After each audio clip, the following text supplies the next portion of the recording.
Well, it's another postcard-worthy afternoon here from downtown Seattle inside Safeco Field. Fans watching Chris Young getting ready to make the start here today for the Mariners in the rubber game of this three-game series with the Oakland Athletics. So glad to have you once again for Mariners baseball today from downtown Seattle. Aaron Goldsmith alongside Mike Flowers. This series right now tied at 1 game apiece. And once again, another tremendous pitching matchup for you here this afternoon. Chris Young making his second start against the A's in his last 3 times out. John Lester picked up the loss the last time he faced the Mariners. Well, for Chris Young, this will be his 5th time against the A's as far as starting goes. He pitched well in a few of them. His last one against the A's did not go well. The good news, against Texas, he went 5 innings of shutout baseball. The better news, he's pitched well in this ballpark this year in 13 starts. A 2.35 ERA for Chris. Stay away from the walks. Keep him in the ballpark. We know he's a fly ball pitcher, so that will be his challenge today against the A's. Meanwhile, John Lester, the former Bellarmine Prep star, coming back home from Tacoma, making his 9th start with the A's, his 9th ever start here at Safeco Field, and his last time he got beat by back-to-back solo homers by the Mariners. Well, you can see Loskins for 8 innings, those 7 hits. He pitched well, just 2 earned runs, a couple of solo home runs in that one. Felix just a little bit better than him. That's the reason why he ended up getting the losses. One of the premier left-handers in the American League. The Mariners this year, 11 games over 500 against lefties, so hopefully that will be a good matchup for him. But it'll come down to Chris Young. Will he pitch well again here at Safeco Field? This should be a low-scoring game again. Should be a lot of fun. The deciding game of this 3-game series before the Mariners hit the road for a long, long time. Fans enjoying this one already. Mariners and the A's coming up right after this.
Absolutely gorgeous day here from Safeco Field as the Mariners and the A's wrap up this 3-game series. So glad you could be with us here this afternoon from downtown Seattle. The Mariners taking game number 1 of this series. The A's winning last night by a run in extras. As right now, Mike, we take a look at the A's starting lineup. And for manager Bob Melving, leading off, it'll be Coco Chris. Then it is Sam Foltz. Some speed at the top of the lineup. Josh Donaldson with a big home run last night. 27 home runs on the year. That leads all third basemen in the major leagues. Then it is done the DH hitting cleanup. Moss, Lowry, Reddick, Norris, and Sogard. What a night for Sogard last night. 3 hits, drove in a run. He will round out the 9 for the A's. For Chris Young, On the year, looking for his 13th win. He's pitched well for the Mariners this year. A 3.35 ERA, 156 innings pitched, 100 strikeouts. He has 57 walks. Needs to stay away from the walks today. Giving up 20 home runs. Opponents hitting just 228 against Chris. And a look at the defense for the Mariners this afternoon. A little bit different. Corey Hart getting the start in left field. Jackson in center. Chris Denorfia and Ryan. Kyle Seager at third. Chris Taylor back at shortstop. Started last night, back at short this afternoon. Cano at second base. Justin Smoke's been a while since he's had a start, but he will start at first base this afternoon, and Jesus Sucre will do the catching. And Chris in his last outing against the Rangers down in Texas, 5 innings. Gave up just 4 hits, 3 walks in that one, but did not give up an earned run. 95 pitches to get through the 5 innings. So Chris Young all set, ready to go, facing Coco Crisp to begin this afternoon's ball game. Crisp last night found himself at the plate 5 times, reached twice, a single and a walk. And Young's first pitch of the ball game comes home high and outside. Jim Wolf calling balls and strikes, 12th year in the league. It's Brian Gorman at first base, David Rackley at second, Mike Malinsky, hometown boy, over at third base. Wolf behind home plate was a part of some A's history years ago. He was calling balls and strike for Dallas Braden's perfect game versus the Rays. A Mother's Day masterpiece, and he's behind home plate for the Mariners and the A's here this afternoon. Chris just gets a piece, 2-1. Chris Young, 35 years old, from Dallas, Texas, 6'10", 255 pounds. And there's no question about it, Mike. This ballpark is tailor-made for Chris Young. It is. It'll be interesting as the game moves on. We talked about with Chris throughout the year that he is a fly ball pitcher. It's supposed to be in the 80s today. Down the low 70s right now at game time. But typically the ball will carry a little bit better in the daytime here. Chris is not overpowering. His fastball will be 85 to 87 miles an hour. Mix in a cutter and a slider, a changeup. But typically pitches at the top of the strike zone. But you're right, in this ballpark, Aaron, he has pitched well this year in 13 starts, a 2.35 ERA for Chris. Opponents batting 185 against Chris Young here at Safeco Field. That is the lowest home opposing batting average in the American League. So not giving up many hits at all here at Safeco. Full count to Coco Crisp beginning today's ball game. And strike 3 call. Crisp thought he took ball 4. Nice way to start for Chris Young. It looked like a perfect pitch right on the outside corner and at the knees with his fastball at 86 miles an hour. Again, first 5 pitches, all of them elevated in the zone. This one right here on the corner. Good job by Sucre getting the start behind the plate tonight. Helping out Jim Wolf, the home plate umpire. Chris did not like the call, but a good pitch from Chris Young. That brings in Sam Foltz, scuffling a little bit lately, batting 188 in nearly his last 30 games.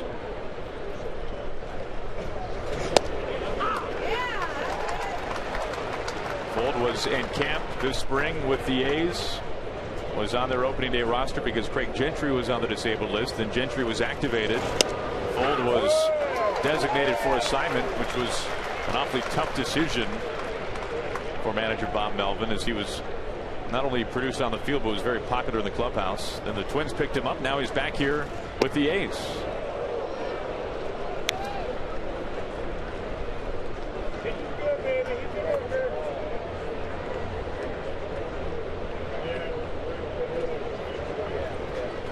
The 1-2 from Young. Just gets a piece of it.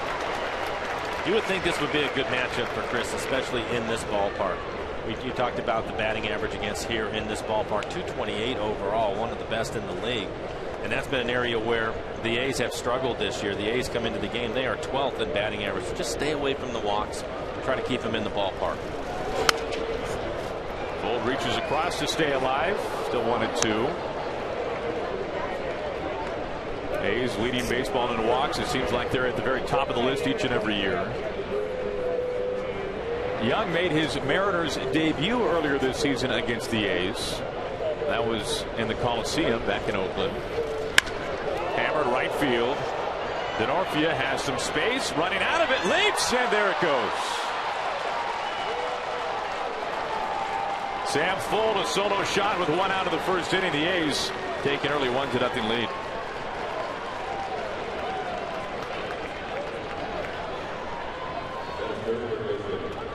An off-speed pitch from Chris Young. We'll take a look at it. Looks like a cutter, maybe the changeup. 79 miles an hour, but it's up in the zone. Kristen Norfield getting a start in right, going up as high as he possibly can, but just out of his reach. For Fold, his 4th home run of the year and an early lead for the A's. Just past the glove. Some serious hops there by Denorfia in right field. Donaldson digs in.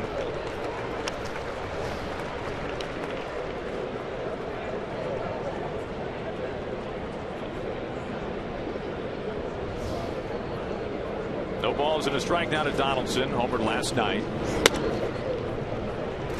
For Donaldson, that home run last night off of Felix, only his 2nd home run in his last 28 games.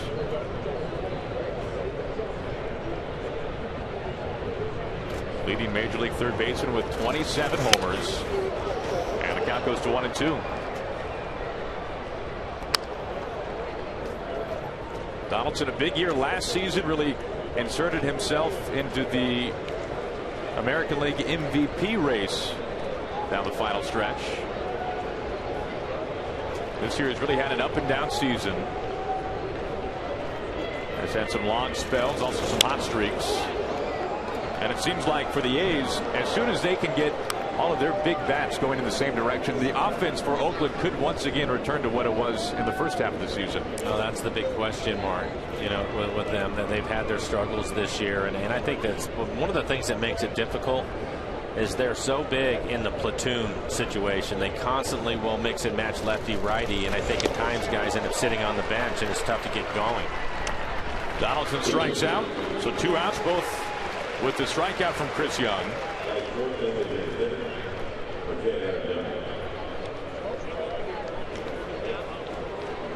We've seen that slider be so effective to righties from Young. Yeah, it's a good pitch for him.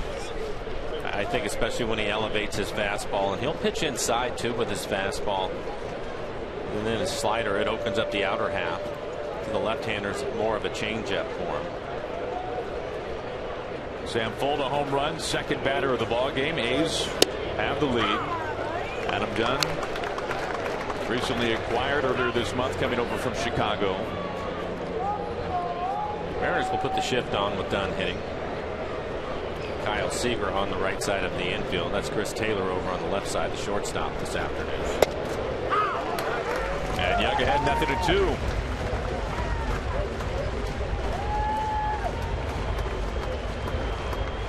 Chris Young had the shortest start of his career on Labor Day under the sun in Oakland. He did not survive the first. As he gets done on 3 pitches. He strikes out the side. He gets done with a fastball, but the A's have taken an early lead thanks to Sam Fold's 4th homer of the season. 1/2 inning in the books. A's on top.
A's have an early 1-0 lead thanks to Sam Folt's solo homer as John Lester returns home. The former star at Bellarmine Prep in Tacoma making his 30th start of the season. And today, Mike, Lester will be facing off against a Mariners lineup that looks a little bit different than usual. Lloyd McClendon mixing it up again. Austin Jackson going to lead things off. Then it's Chris DeNorfia hitting second. Cano and Morales, 3-4 hitters today. Morales the DH, but then it's Corey Hart hitting fifth in the lineup. You can see what he's done against Lester, 2 for 6, but those 2 hits, home runs. And then it's Kyle Seager. Justin Smoke again getting his first start in quite a while at first base, hitting 7th. Taylor and Sucre rounding out the 9 for the Mariners. For John Lester on the year, looking for his 15th win, 14-10 record, 2.52 ERA. He will go over the 200 inning mark today. 199 strikeouts for him, 42 walks. Opponent's hitting just 236. First pitch strike to Jackson. He's been pitching well for the A's. You look at his last couple of outings, including the Mariners, going 8 innings, giving up just 2 earned runs in each of the last 2 outings. Now Lester having a career season this year. Since June 12th, you put together Lester's last 16 starts. He's pitching to a tune of a 179 earned run average with over 100 strikeouts, less than 20 walks. And opponents batting just .216 against Lester since mid-June.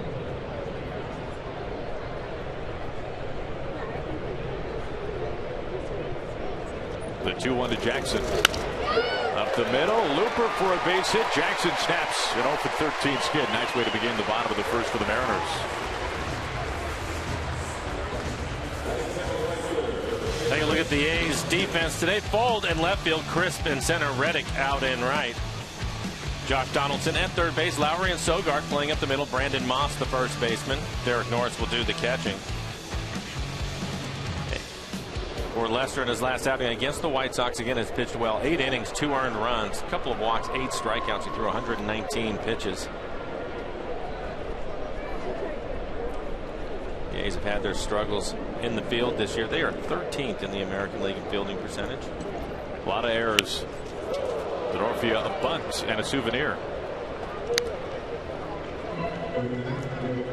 You look at all the errors that the A's have committed this year, second most in the American League. Only the Indians have committed more. Indians right now 5 games in back of Kansas City for the second wild card. Well, Oakland 100 errors on the year compared to the Mariners, who are the best in the American League, only 70 for the Mariners. Big split. 1 ball and 1 strike to DeNorfia. Lester nearly 9 full seasons with the Red Sox. Boston drafted him in the 2nd round out of Bellarmine Prep. 3-time All-Star, 2 times a World Series champion in Boston. Back in 2000, Lester, the Gatorade State Player of the Year here at home, making his 9th start ever here at Safeco Field and his 9th start as a member of the A's after he was acquired at the deadline. Acquired with Johnny Gomes in exchange for Yoenis Cespedes, now a Red Sox. 2 balls and 2 strikes to DeNorfia. There has been an arms race in the American League as the A's acquiring Lester, the Tigers at the deadline, of course, acquiring David Price, part of the deal that brought Austin Jackson here to Seattle. Jackson at first, a leadoff single. Hard hit grounder, but foul. It's still 2-2. And you can see from Lester, one of the things that he likes to do against right-handed hitters in the Mariners, with 7 right-handed hitters in the lineup today, you see a lot of cutters. He tries to get the ball in on their hands. He also has a good fastball. He'll be 93, 94 miles an hour with his fastball, a slow curveball. And he can be tough. He's locating that cut fastball.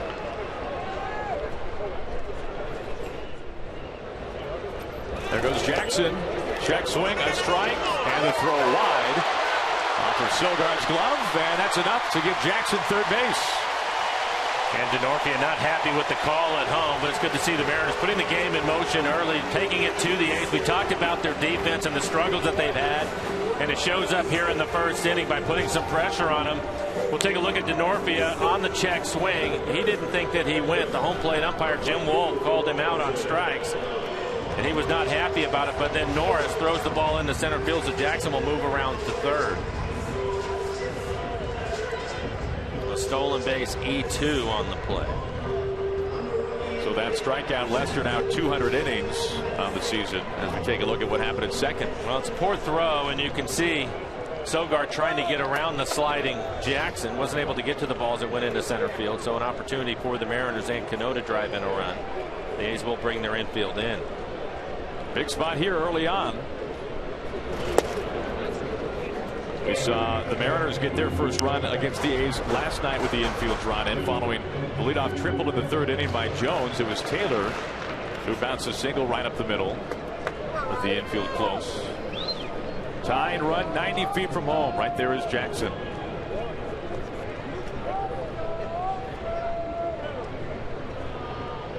The 1-0. A little inside. Cano 5 hits his last 3 games. Has homered in back-to-back games. Twice in his career has Cano homered in 3 straight. Did it last year. Also did it back in 2010. And Cano, the driver's seat, 3-0. Both of his home runs important in this series. He homered in the first inning of the first game and give the Mariners the lead, and we know how good they have been this year when they are out in front. And then last night tying the ball game up when the Mariners were down 2-1.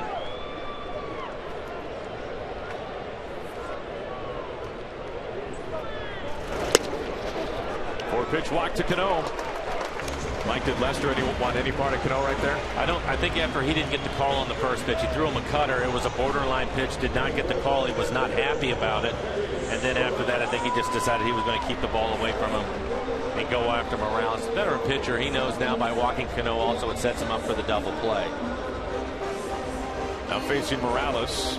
So Jackson at third, Cano at first base. Sandwich around a Norfield strikeout, barely on a check swing. RBI chance here for Morales. 7 homers, 41 RBIs overall this year. His time with the Twins and also the Mariners.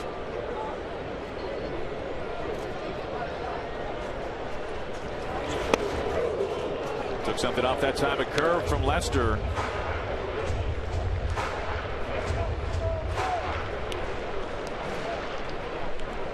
Lester threw that no-hitter you might remember years ago against the Royals at Fenway Park. What a career it has been for Lester, who now makes it even at 1 ball and 1 strike. Lester with the strikeout and with the first out in this first inning now has his 3rd consecutive 200 inning and 200 strikeout season. Lester has really eaten a lot of innings over the course of his career. He's been a workhorse. Squibber right there, infield back. Lowry to second for 1, on to first in time, and the walk to Cano ends up working out for Lester. A double play gets the A's out of the first. 1-0 Oakland through 1.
Field, the Mariners trailing the A's 1-0. I want to get you up to date on what's going on in one of the games with a direct impact on the wild card race in the American League. That game is being played in Kansas City, and we like this score. Boston up on the Royals 8-4. That's the bottom of the 7th inning. The big blow for Boston in this one, Daniel Nava with a grand slam, and you can see the M's with a win. If the Royals lose, move back into the wild card spot. Let's go upstairs.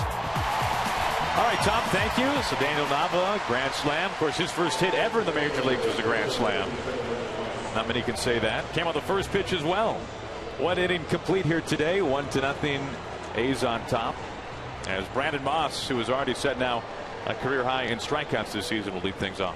Missed opportunity for the Mariners, and you know, with a pitcher like Lester on the mound, the caliber of pitcher, you're not going to get many of them. So hopefully the Mariners can cash the next one or two that they're going to get off of him in. No, you're right. Mariners had Jackson leading things off with a single. A strikeout later, Cano walked, and then the double play off the bat of Morales. The error by the A's. An opportunity is something that when you looked at the series, you thought that maybe the poor defense the A's have played would help out the Mariners, and there was a prime example of it, but they weren't able to take advantage. Mariners will put the shift on with Moss hitting. Cano well out onto the grass in right field. Kyle Seager again on the right side of the infield. Justin Smoke right on the line. Moss, a lot of strikeouts this year. Here's the 1-2. High fly ball, playable as Cano in the shotgun there, drifts back. Some more, and there he is. Out number 1. He pops into the shift, and that brings in Lowry. Well, in September, every game matters, and as the Mariners continue their march towards the postseason, now's the time for you to receive priority for 2014 playoff tickets by placing a deposit on 2015 season tickets. For more information on how you can catch all the action both this year and next as a Mariners season ticket holder, log on to mariners.com/15. Aaron Goldsmith, Mike Flowers here as we play at the top of the 2nd, 1 out. Lowry shatters the bat. Smoke finds it, and there is out number 2.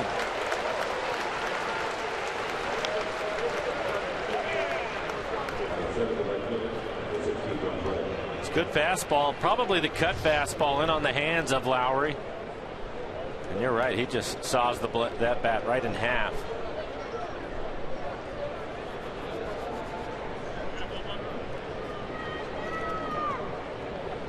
Wow. Some pretty good kindling there for Lowry and his home down in Bend, Oregon. That'll do the trick. 2 outs, nobody on for Reddick.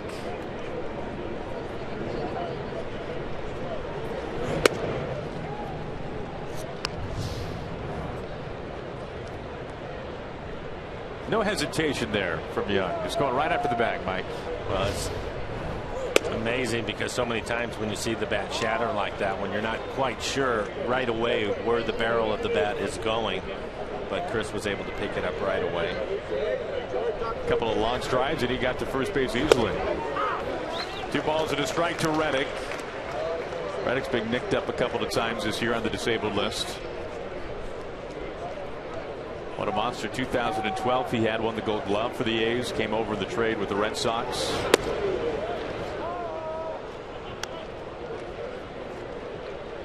Billy Beane told him after that trade, "You are my right fielder each and every day." Reddick said that made a huge difference in his mentality. And he takes a walk here with 2 outs to extend the 2nd for Oakland.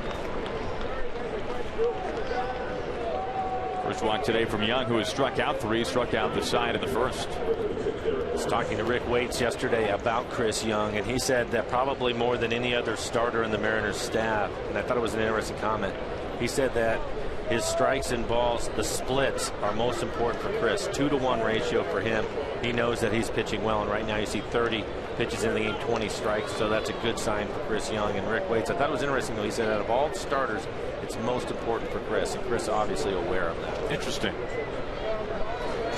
We mention it all the time, and you know, Felix with the plus stuff that he has, and Paxton, you can see they can probably get away with a little more, but I thought that was an interesting comment, and he said especially against the A's, because unlike last night where they were very aggressive against Felix, especially early in the game, typically they're a patient club. It's a veteran club, and they're patient. And they look as if their game plan has changed with Chris. They're going to be a little more patient, see if they can get into some better counts against him. So completely the opposite of what we saw last night. Felix threw 15 pitches over the first 2 innings.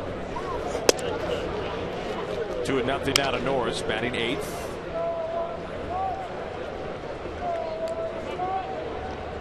Young, the highest fly ball rate in the majors, the lowest ground ball rate in baseball. Very unconventional, but it works for Chris Young.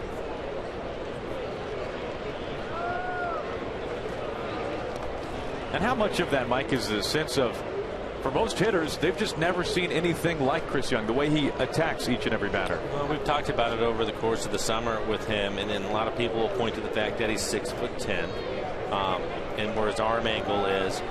You see the ball pretty good out of his hand. You want to attack it because it's 85, 87 miles an hour, and you think you can get to it. I've said all along that I think most hitters in today's game are so trained to be belt to the knees area in there, because all the pitchers are taught that they want to get ground ball outs, they want to get quick outs, all that. Chris is different. I don't think you're used to seeing it. Rick Race was telling me he also thinks that for Chris, it's also there's some deception involved. He said when he plays catch with him, it's hard to play catch with him because the ball gets on you, even though he's not throwing particularly hard. So I think there's a combination of all those things. Tag applied, safe.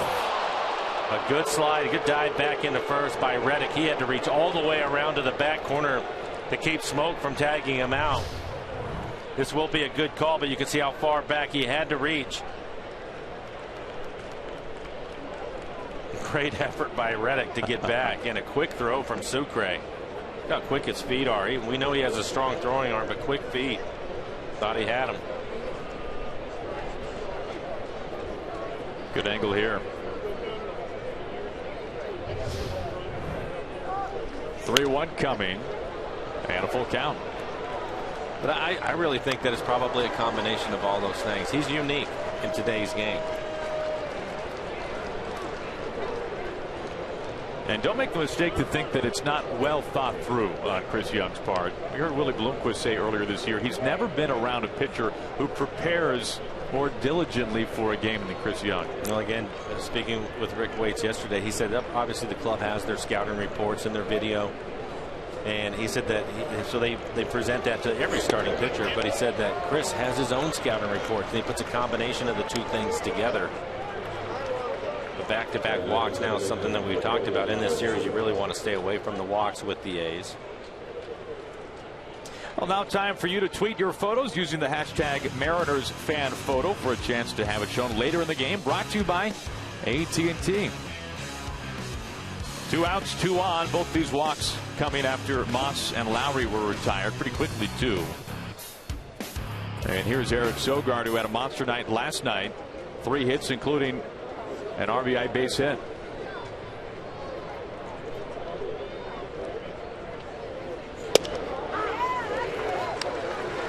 Sogard batting .229 on the season. A's, even with the win last night, they've lost 5 of their last 7. Bigger picture, they've lost 14 of their last 20. Mariners trying to not breathe some life into Oakland in this final game of the series. Young up 0-2. The A's have played so many close ball games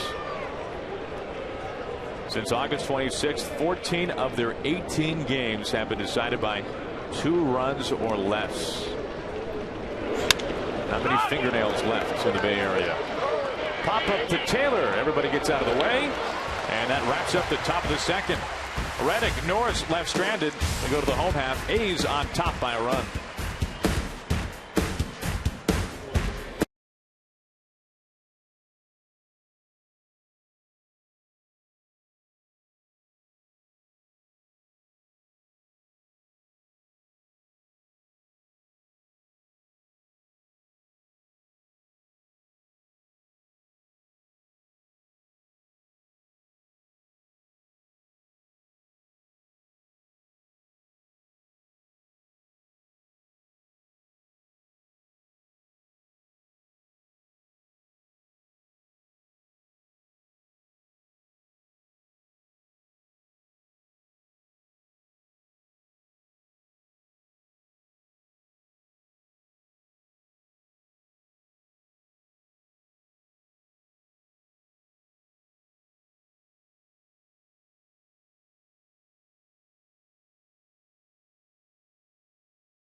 Mariners baseball on Root Sports is brought to you by CenturyLink, your link to what's next. By Jack in the Box. Right now at Jack in the Box, try Jack's Spicy Chicken Club Combo for just $4.99 plus tax. And by BNSF Railway, sponsor of the BNSF Blast. Great to have you here on an absolutely gorgeous day from Safeco Field. It just does not get better than this. The sky as crystal blue as they come as Corey Hart leads off the bottom of the second for the Mariners, facing John Lester. You remember Hart going back-to-back with Seager back in Oakland on the last road trip. And it was those 2 home runs that propelled the Mariners to the win with Felix on the mound. Felix went 8 innings. Corey Hart, a big collector, loves comic books, loves superheroes. Batman is his favorite. And some of his most prized possessions, he has the movie posters of every Batman movie autographed by the man who played Batman. As the curveball comes in and gets Hart. Christian Bailey said it was his favorite. But he has a man cave like few others do. A lot of superhero stuff. I can imagine. And he has the tattoos to match it all.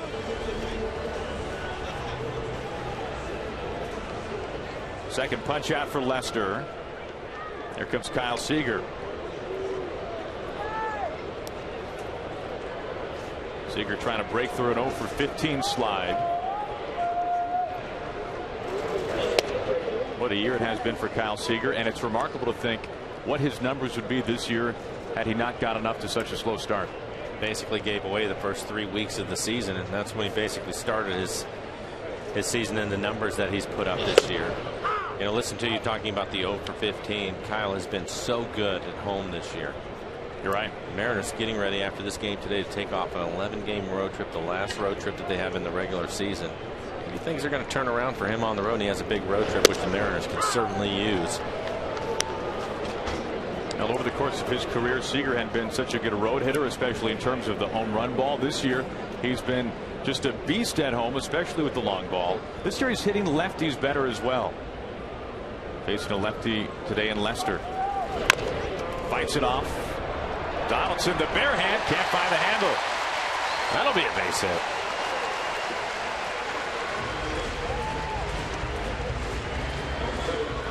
Well, the A's had the shift on with Kyle hitting. Donaldson, the only one on the left side of the infield, and you can see he's tied up, just fights that pitch off, and this ball will come up. Handcuff Donaldson as he tries the barehanded play.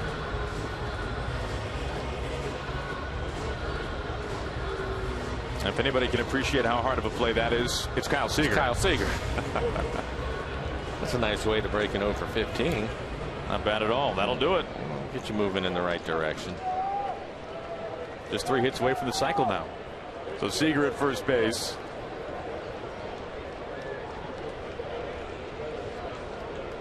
One out base runner. Here is Justin Smoke. Lloyd trying to get as heavy right-handed in the lineup. That's the reason why Smoke is in there and Morrison not.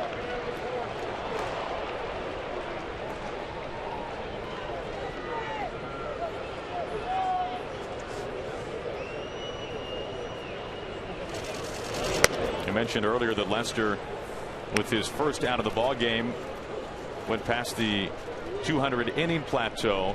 You look at how many innings that Lester has pitched since 2008. It's a pretty short and pretty high ranking list of starters who have racked up more innings than John Lester. He ranks in the top 10 in all of baseball. The 1-1 makes it 2-1. Since 2008, Felix leads all starting pitchers in innings worked. Right behind him, Verlander, then Shields, Hamels, Burley, Herron, and then Lester. So it's a who's who of starting pitchers since 2008 who have more innings than Lester. Not many. He's been a horse.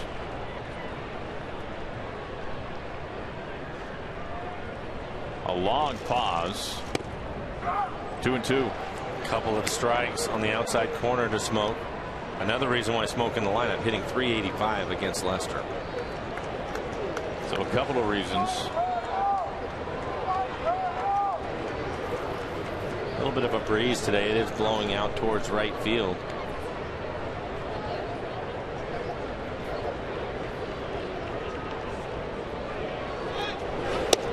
Full count.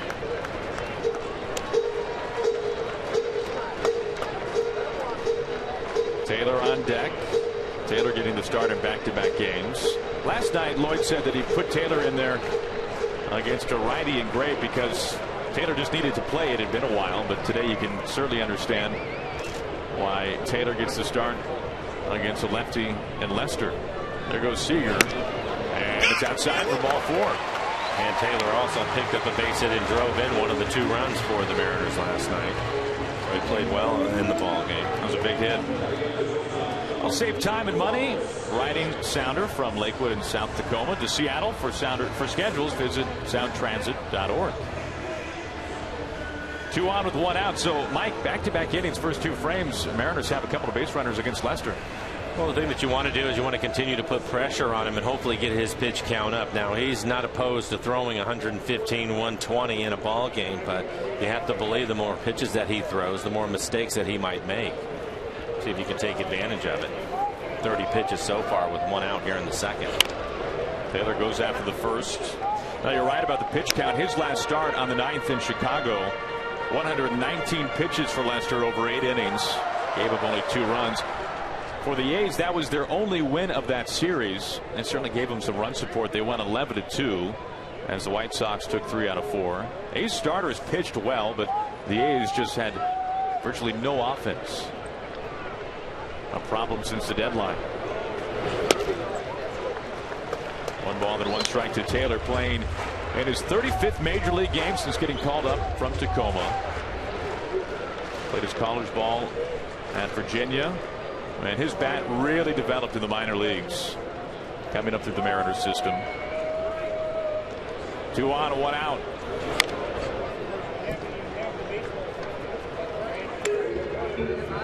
And Lester with a couple of cutters in on his hands. Well located pitches right on the inside corner.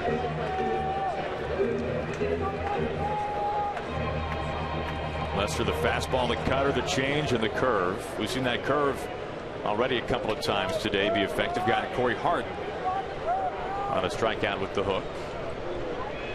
The 1-2 to Taylor, and he cuts right through it. There it is again.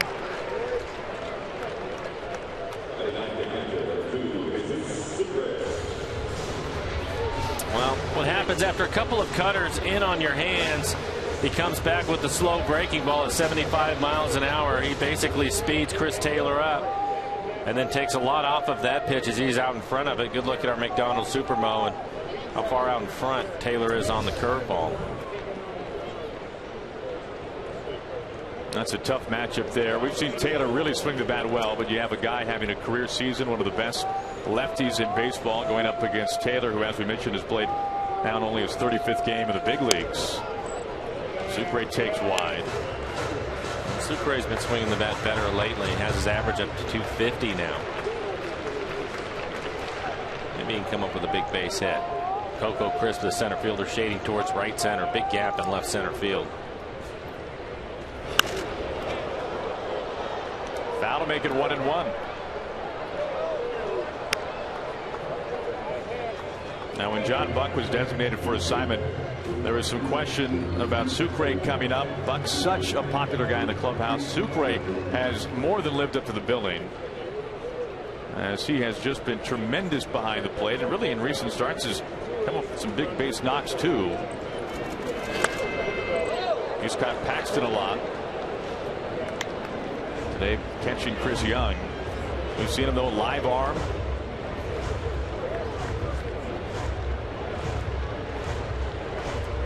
Missed that pitch right down the middle. Seager at second. He reached on the infield hit to third. Smoke a walk. He's at first.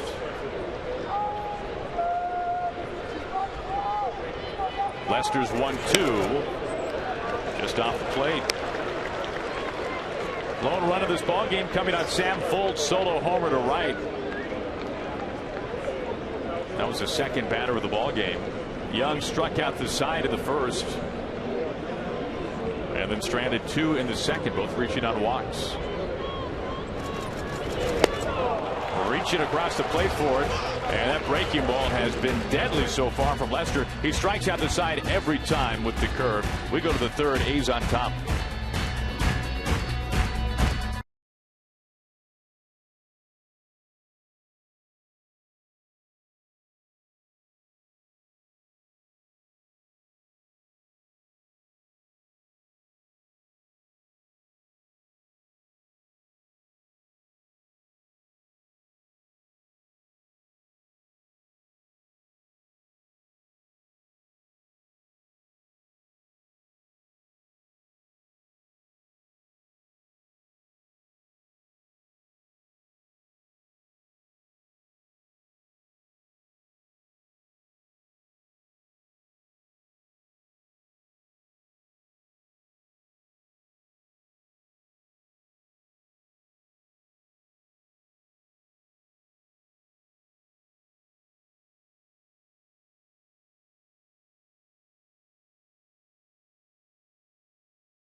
extra innings, and what a ball game it turned out to be. A sellout crowd. Felix versus Sonny Gray, and Mike, we talked about it before. We talked about it at the end of the ball game last night. It lived up to the billing in every single way, didn't it? Well, it was a perfect evening for baseball. Great weather. As you mentioned, a sellout last night. The crowd was into a tremendous effort by the fans to get the Mariners going, and I thought Felix and Sonny Gray both, as you mentioned, lived up to the billing.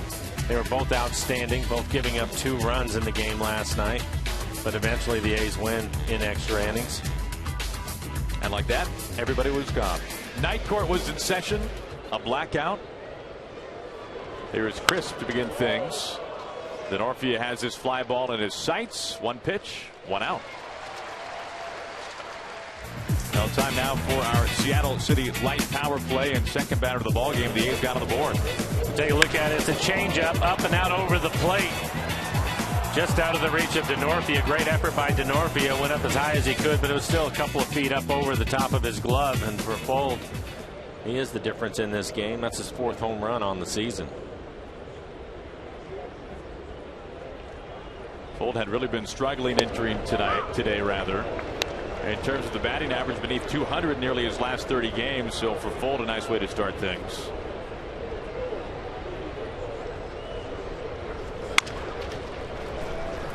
Easy skimmer to Taylor. Out number 2. Couple quick outs. Well, from here it's out of the road. A long road trip, longest of the season. And boy, we got some good pitching matchups, don't we, Mike? Well, we do. It's starting with Iwakuma, but Shoemaker has really pitched well for the Angels. Almost saved their season with Richards going down. 15-4 record for him. Then, of course, you have Felix and Weaver ending that 4-game series. Mariners pitching, they will have their work cut out for them. The Angels scoring a lot of runs, and Trout has been hot lately. So that'll be an interesting matchup. The best pitching staff in the American League and the Mariners going against an offense that has been hot. Yeah, the Angels have been remarkable lately. Weaver got the win in last night's ball game, buoyed by, as you said, a couple of homers from Trout. So the Angels, boy, their offense is just banging away on all cylinders right now. Well, they've won 10 in a row. Donaldson, a routine pop-up, maybe minus the sun part, as Smoke fights it a little bit and has it there for out number 3. So not many pitches, only 5 from Chris Young to get 3 outs. As we go to the bottom of the 3rd, it'll be Jackson, Denorfia, and Robinson Cano when we come back here to Safeco Field. A's on top.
On this Sunday afternoon at Safeco Field. Now, there's some big league cuteness right there.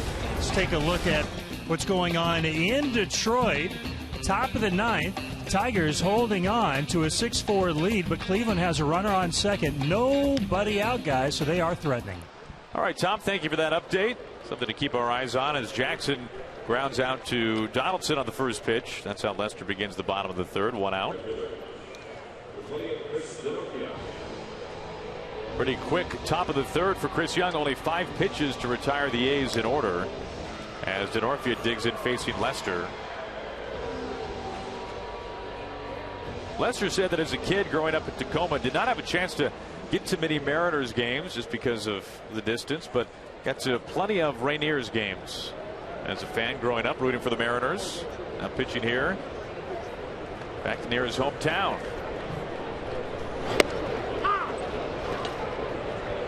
Well, the Mariners made him work in the second inning. He had to throw a lot of pitches. Mariners getting first and second situation with 1 out.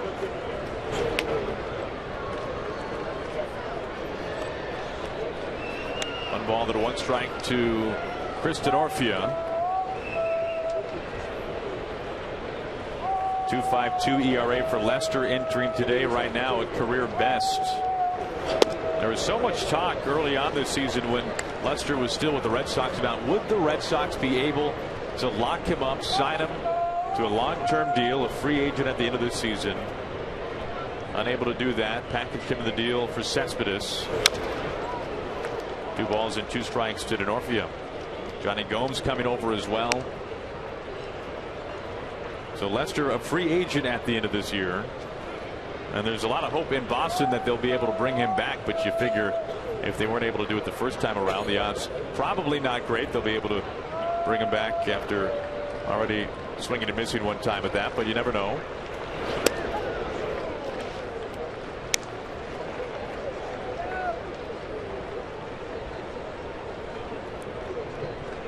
Curveball missing to make it a full count to the Mariners right fielder batting second today.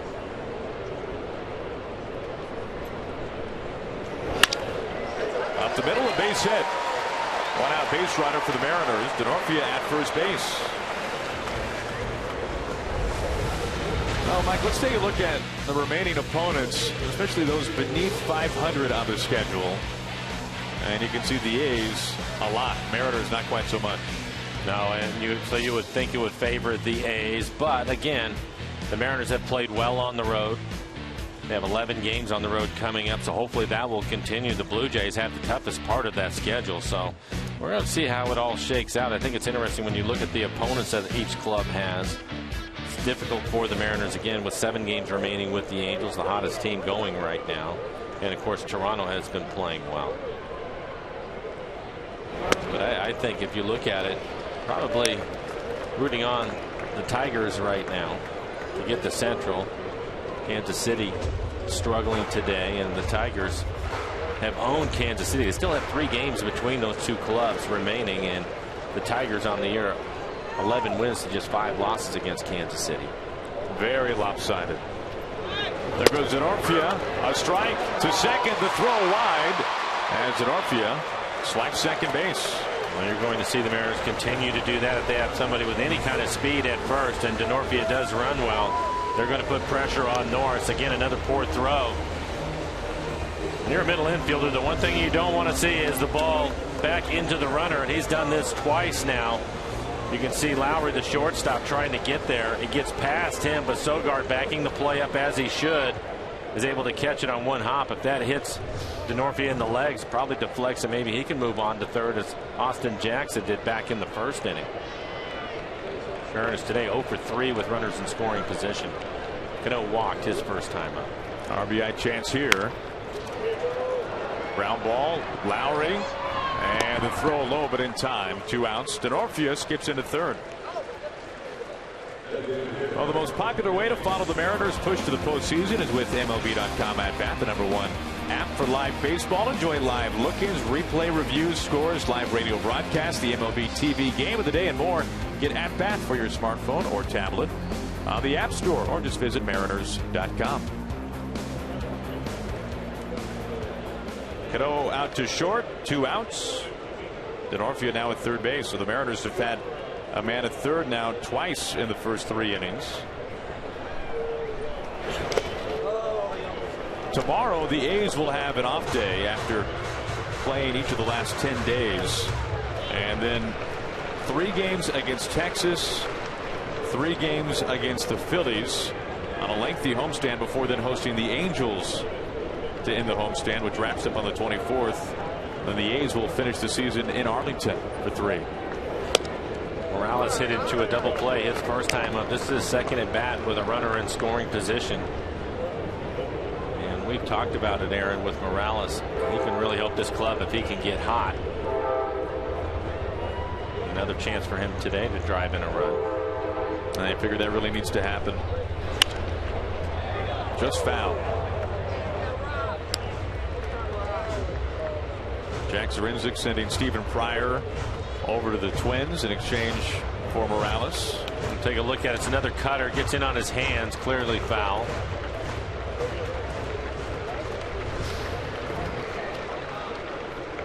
Two balls and a strike to Morales. Tying run at third base. And 3-1 now.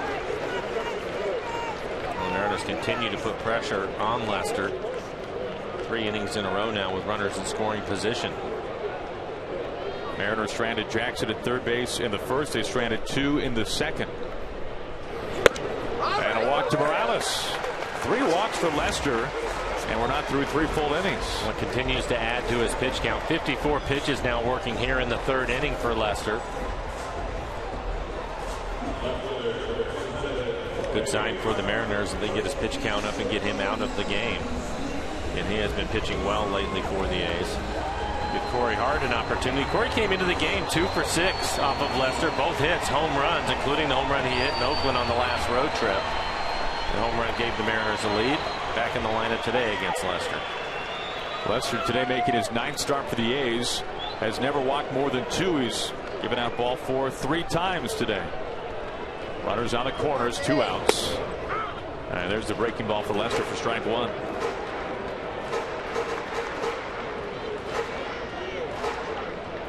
Well, the Mariners have chewed up the base paths so far against Lester. 2 base runners each of the first 3 innings.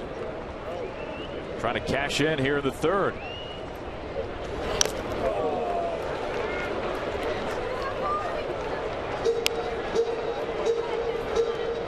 Hart falls behind 0-2. It's Denorfia at third base, Morales at first. Hart struck out on a curveball his last time up to begin the 2nd.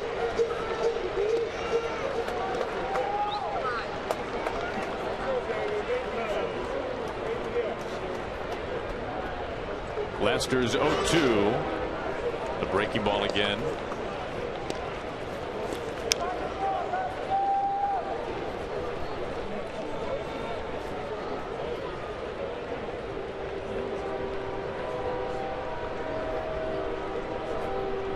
Corey Hart a chance to tie this ball game up, if not give the Mariners the lead here in the 3rd. Just off the plate. One of the things that's so tough with Lester, it continues to mix things up. That last fastball, 93 miles an hour, just off the outside corner. His cut fastball has been around 89, and then he has a slow curveball and a changeup to go with it. He's done a good job of working both sides of the dish. You have to zone him up. Out of the glove, but Norris able to track it down quickly. Full count to Hart. Entering today, opponents hitting just 172 against that curve, which has been so good today. We'll take a look at it. This is again the 2-seam fastball. Norris able to knock it down. The advantage for the Mariners going to a 3-2 count with 2 outs because now Morales will be able to take off. Morales does not run well. Give him an extra couple of steps towards second. Chris Denorfia, a 1-out single. He's now the tying run at third base. The 3-2. Top foul. And after the fastball away, he comes right back in on his hands with an 89-mile-an-hour cutter. Again, you can see working plate inside and outside, elevated the fastball.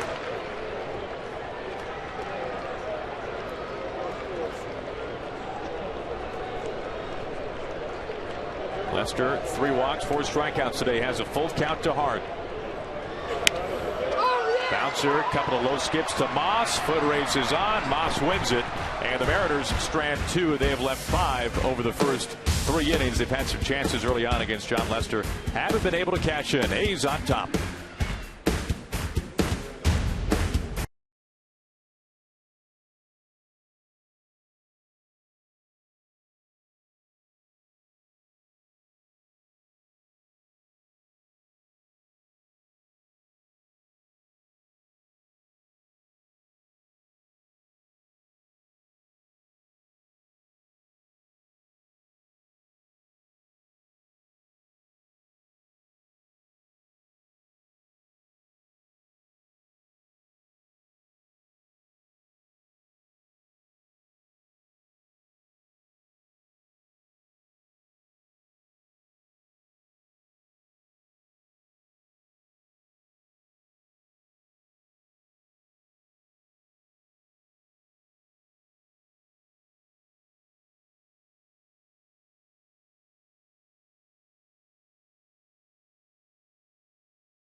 Over the Mariners. Welcome back to the Ford Sports Desk. Let's get you the latest in terms of the wild card race, also the Central Division race for that matter.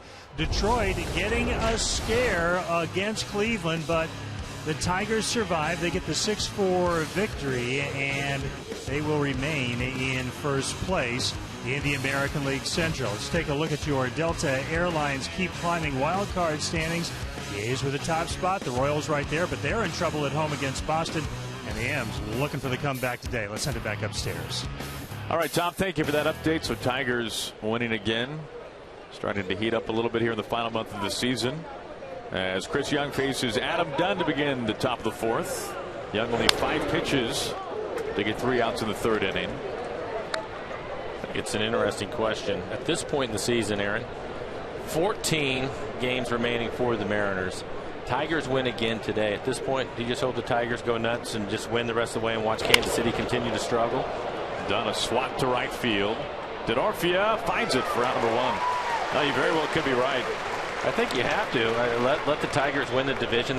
Again, Kansas City with 3 more games against the Tigers. Hopefully the Tigers can take care of them. It's just a matter of, and really what it's about is the Mariners trying to work their way in. I think you have to pick one of those clubs as you take a look at the schedule remaining for these teams. And I think the Tigers have the advantage with Minnesota and Chicago, and then you see Kansas City with Chicago. That certainly helps them, but then they have to play the Tigers. That's going to be difficult. The Blue Jays, 15 games remaining with clubs with 500 records or better, including 4 games with the Mariners. I think you start rooting for the Tigers and hope that Kansas City continues to struggle. Victor Martinez having a monster year. Free agent at the end of this season. Miguel Cabrera getting hot, even though he's hobbling his way through the end of the regular season.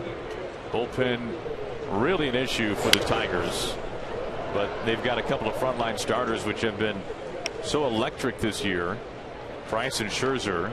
Maybe they don't have to use the bullpen at least a couple of days a week. Anibal Sanchez a big blow, losing him. Verlander not exactly Verlander at all this season. One of the top ERAs in a bad way. Has given up a lot of runs. And with the Tigers, you just have this sense when you compare them to the Royals that the Tigers have been there. They've done that. The Royals, they've shown glimpses of it. Strikeout there to Moss. 4th for Chris Young. The Royals just haven't been able to get into the postseason, as we all know, seemingly forever.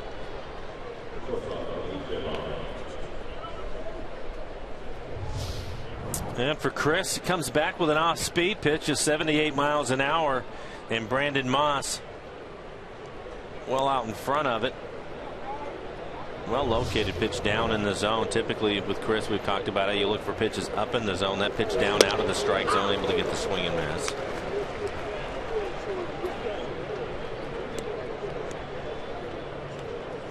Now facing Lowry. Lowry spent some time at the disabled list recently and fractured index finger.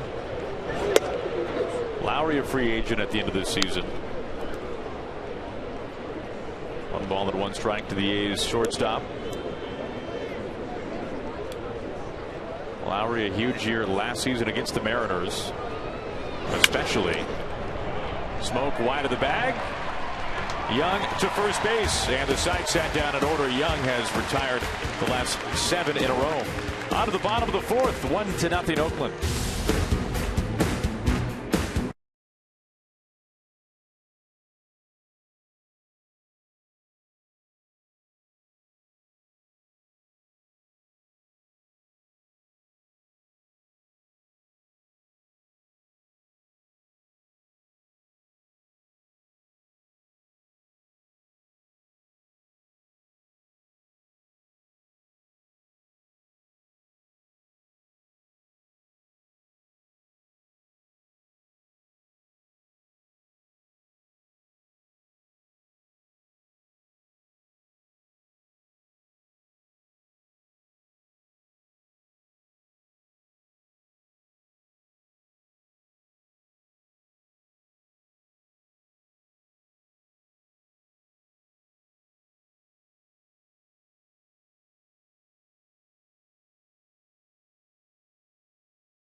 The Mariners 1-0 in the deciding game of this 3-game set. And once we're done today, stick around after the game for Mariners postgame presented by Delta Airlines.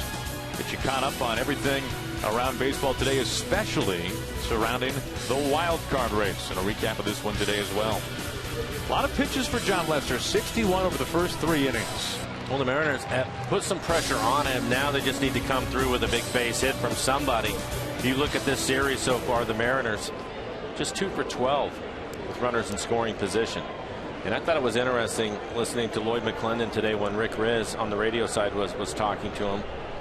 And Lloyd basically spelled it out. You get to this point in the season, the pitching is going to be tough the rest of the way out. And we've talked about it with the Mariners going down to the Angels and how well they have pitched lately.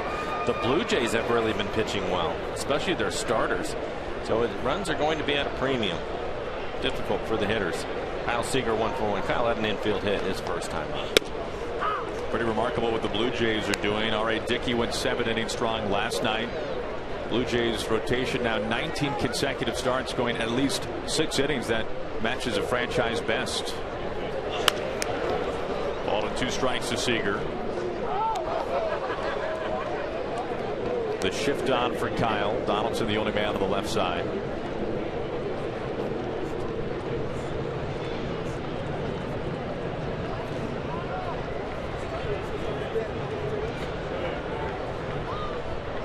You can understand why last season Seager among American League leaders in pulled hits. And he's down on strikes. Well, join us at Safeco Field Friday, September 26th for Fan Appreciation Night, when we'll say thanks by giving away a vacation every inning. You could enjoy round-trip airfare on Alaska Airlines, a Holland America cruise, or a getaway package to Mariners spring training next year. Take a trip to mariners.com/fan. Get tickets, and you could be the lucky winner that will be taking home a trip for yourself. Hope to see you at spring training next year. 1 out, Lester's 5th punch out. Now facing Smoke. That curveball from Lester so far today really has been his most devastating pitch. I thought that really the at-bat that Corey Hart had in his last at-bat really illustrated why Lester is so difficult. We talked about his fastball. He's 93, 94 miles an hour. He has the good cutter at 89 inside and working both sides of the plate, Aaron. You mentioned the curveball, which is what we've seen, but then Corey battles him, gets him to a 3-2 count, and he comes back with a really good changeup right below the strike zone, and Corey hits it off the end of the bat. He's just not giving in to anybody. You're not seeing a lot of pitches in the middle of the plate. Kyle had one in his last at bat that he fouled straight back. The 1-1 pitch, he had a fastball, but other than that, we're really not seeing many pitches for these guys to square up, and it makes it so difficult as a hitter if you can't take at least one side of the plate away, or a pitch or two away from a pitcher. But it's the reason why he has a 2.52 ERA at the start of this game. He's really pitched well this year, and we're seeing it. Another breaking ball. He gets smoked. 6 strikeouts for Lester as he fans the first 2 to open up the bottom of the 4th. And this is the slow breaking ball again. 77 miles an hour. Slow curveball. Gets ahead in the count. He's trying to bounce that pitch right off the top of the plate. Really, Mike, talking about the command, when you watch Lester and you talk about some of the best lefties in the American League, one that immediately comes to mind is a guy like Chris Sale, who's got that rubber arm. 97 miles an hour. Just nasty. The slider is almost unhittable, especially for a lefty. David Price has such good velocity, strikes out everybody. Lester, the fastball doesn't have quite the velocity, but the command, it seems like, as you were saying, that's been a big pinpoint part for Lester's game. Well, his cutter, and his cutter to the right-handers. And typically teams are going to try to load up righties in there. And for right-handers against lefties, initially your first thought is to get out over the plate because you know that they're going to try to get you away most times. But with him and throwing that cutter in on your hands, it keeps you honest. It's tough to get out there. There's another cut fastball, just missing the inside corner.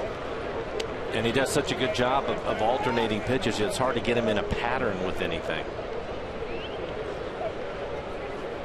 Former 2nd-round draft pick by the Red Sox out of Bellarmine in Tacoma. To right field, and it slices foul.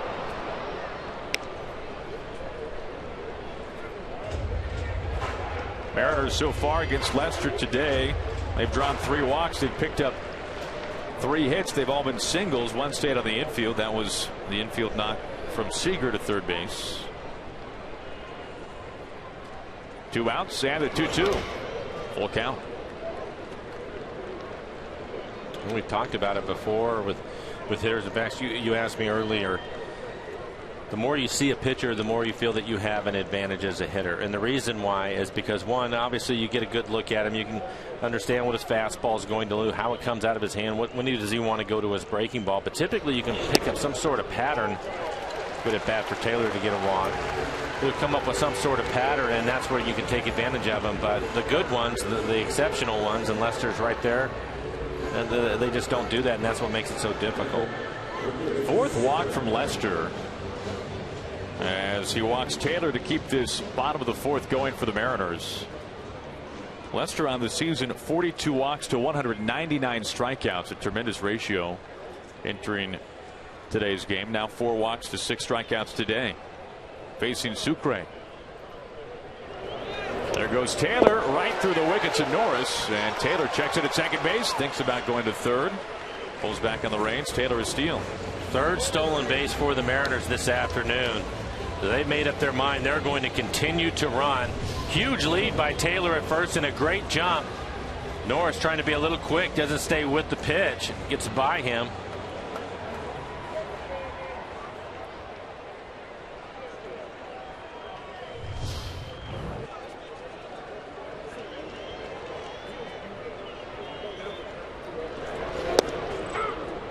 One and one to Sucre.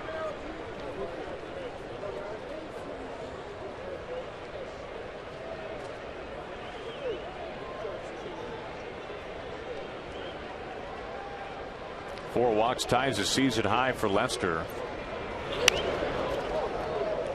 Last time he did that, you have to go all the way back to April 22nd when he was a member of the Red Sox facing the Yankees, when he walked 4 over less than 5 innings. And that walk to Taylor has turned into a double with the steal of second.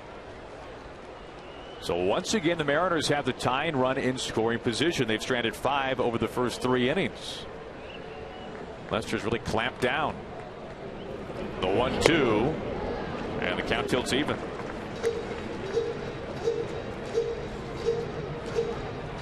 That cutter moving the feet of Sucre.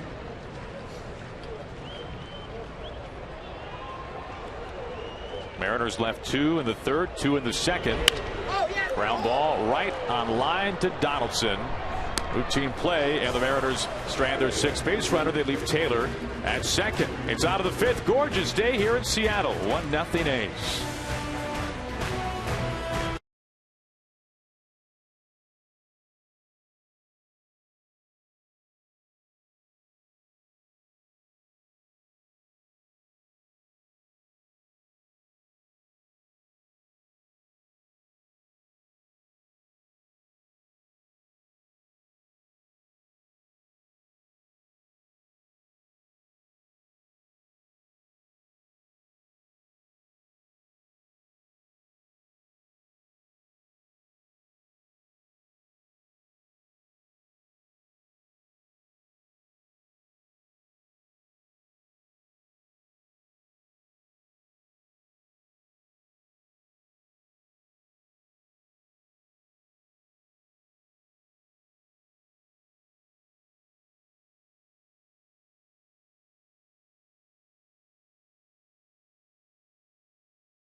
For the Mariners, who sat down the last 7 in order, and the only mistake so far, the home run to Sam Fuld. And outside of that mistake to bowl, which was an off-speed pitch up and in the middle of the plate, he really has an easier time of it than Lester has. Lester's had to work a lot harder than Chris, and you can tell by the pitch count. Lester, 80 pitches through the first 4 innings. Chris just at 54. Young 2 walks, Lester 4. Mariners having a tough time taking advantage of that. You'd like to do that in these types of games. 4 walks for Lester early on. Facing Reddick to begin the 5th. We mentioned earlier, Young made his Mariners debut out of the bullpen in Oakland. He was scheduled to get to start against the A's in the Coliseum when the Mariners were tarped out at the Coliseum. Rain on the field when the tarp was not down. On what was otherwise a beautiful day, the rain came early in the morning. Seager battles the sun. Now number 1.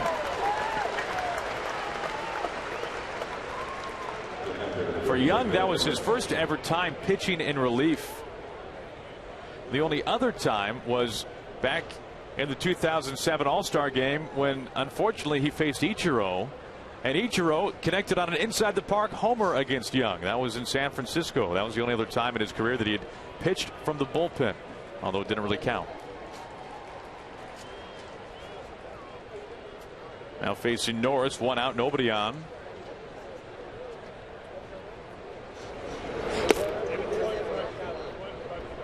Norris a walk back in the 2nd.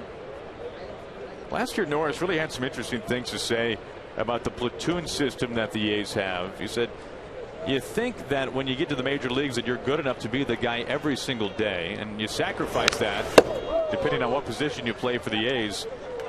But when he was talking last year, he said, when you end up winning as many games as we have won, referencing, of course, Oakland's tremendous season last year, winning the West for the 2nd year in a row, he said you give that up to win ball games. You give up playing time to be a part of a winning team, and they certainly were. Right now the A's 82 and 66, 2nd in the West. Denorfia, dead sprint towards the line. Foul ball.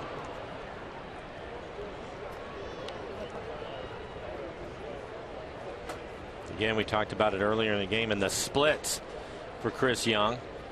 60 pitches, 40 strikes. So his splits, according to Rick Waits, right where they need to be, and it shows when you look at what he has done today. Really pitched well.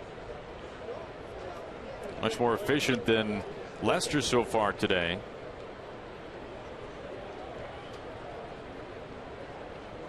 He's ahead of Norris. Ball and 2 strikes. And he gets him swinging. 9 in a row sat down by Chris Young. Well, be here this fall as Big Sky Conference football kicks off on Root Sports, presented by your local Ford stores. Watch the Eastern Washington Eagles take on the Montana State Bobcats. All the action begins Saturday at noon Pacific on Root Sports, the home of Big Sky football.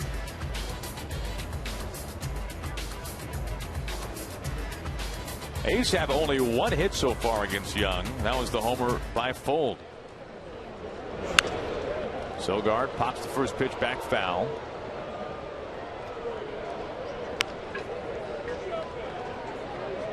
This is not the first time we have seen Young hardly give up any hits. This has really been an MO for Chris Young this year. We talked earlier about his opposing batting average, especially here at home. The best in the American League, sub 200. Sogard in the 180s, I believe, is the number he threw out there, Aaron. I mean, 228 overall, but here at home, he's really been something. And you're right, it's 185 here at home. It's the lowest in the American League. You know what? I think he's comfortable here. It would make sense to me if all the games that he pitched here were at night, because the ball doesn't carry as well. But you would think the ball would carry well here today, and he's still having a lot of success. Left field, a chance here for Hart, who hasn't had many. Routine play there for round number 3. So Chris Young has sat down the side in order each of the last 3 innings. He sat down 10 in a row overall. On to the bottom of the 5th. A's still leading by a run.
member of the A's today. A lot of curveballs. That has been a deadly pitch. He has struck out 6, but he is tied a season high with 4 walks over the first 4 innings.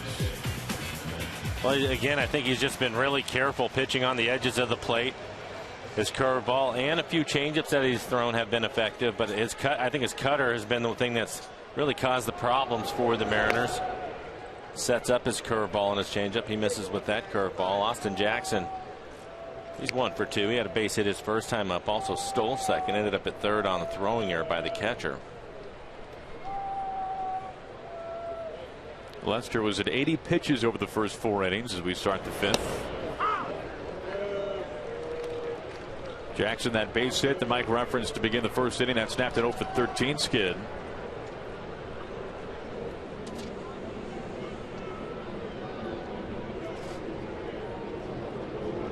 Lester's 1-1. Gets the outside corner. And you can see it right there on the tracer. Misses with the curveball. Cutter on the inside corner. Another cutter just off the outside corner, but gets the call.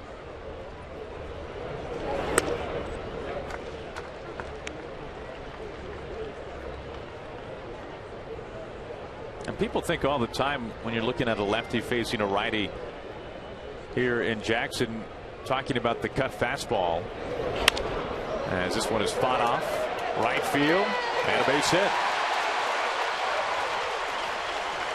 Mariners start the 5th off with an Austin Jackson single. He's 2 for 3. We'll take a look at it. Looks like another cutter in on his hands, but an inside out swing. You can see him immediately pull his hands in close to his body.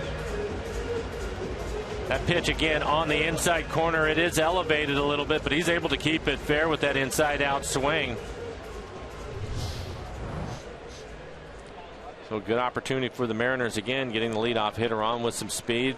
Mariners have been doing quite a bit of running in this game. Already 3 stolen bases. Jackson with 1 of them. So cutter away, cutter inside. Jackson able to find the base hit out of it. Bring up to Norfie. He's also 1 for 2 with a stolen base. Tying run at first. Mariners have stranded 6 over the first 4 innings. And have had some chances with runners in scoring position. Time called late. Lester, a wide move just to go ahead and come home with it. I don't think we've seen Lester throw over to first yet in this game. Tried to hold the ball right there, disrupt the timing of Jackson as he gets his lead at first. 17 steals for Jackson, including the one back in the first. And the sun to Reddick. Doesn't have to move much. Out number 1.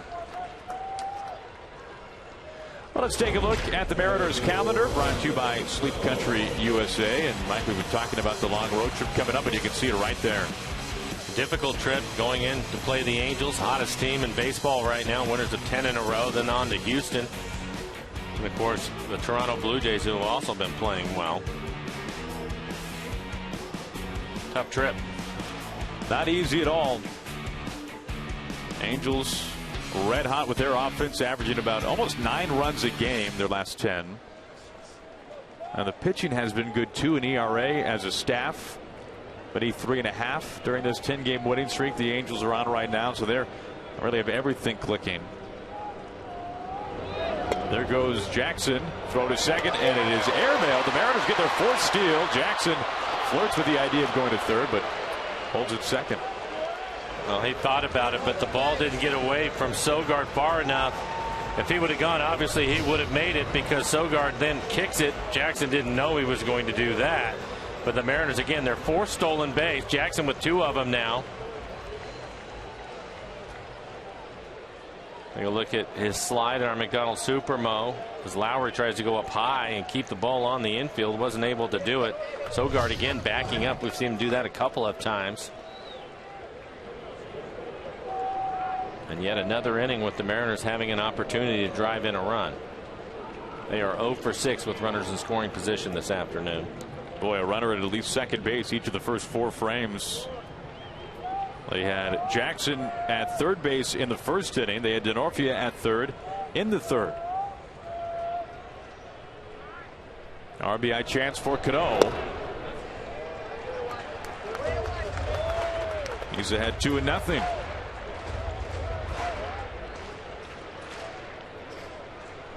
Cano a walk and a ground out.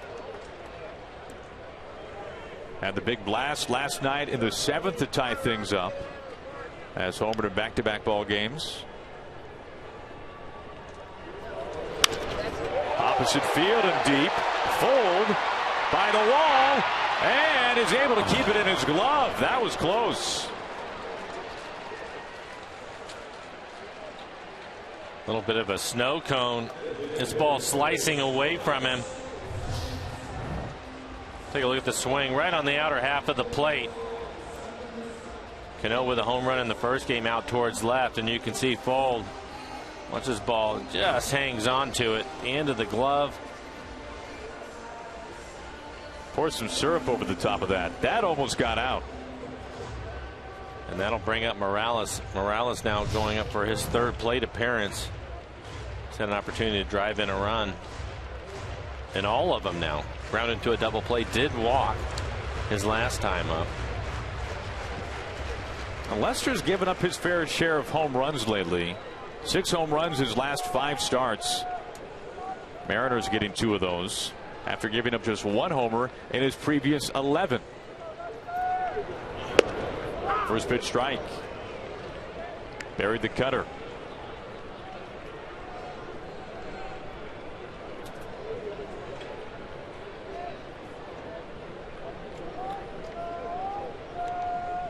Mariners trying not to strand Jackson at second. He singled. He swiped second base.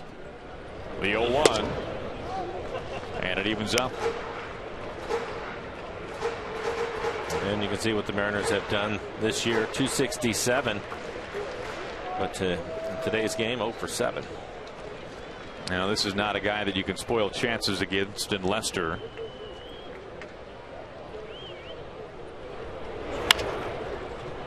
Donaldson, foul ball.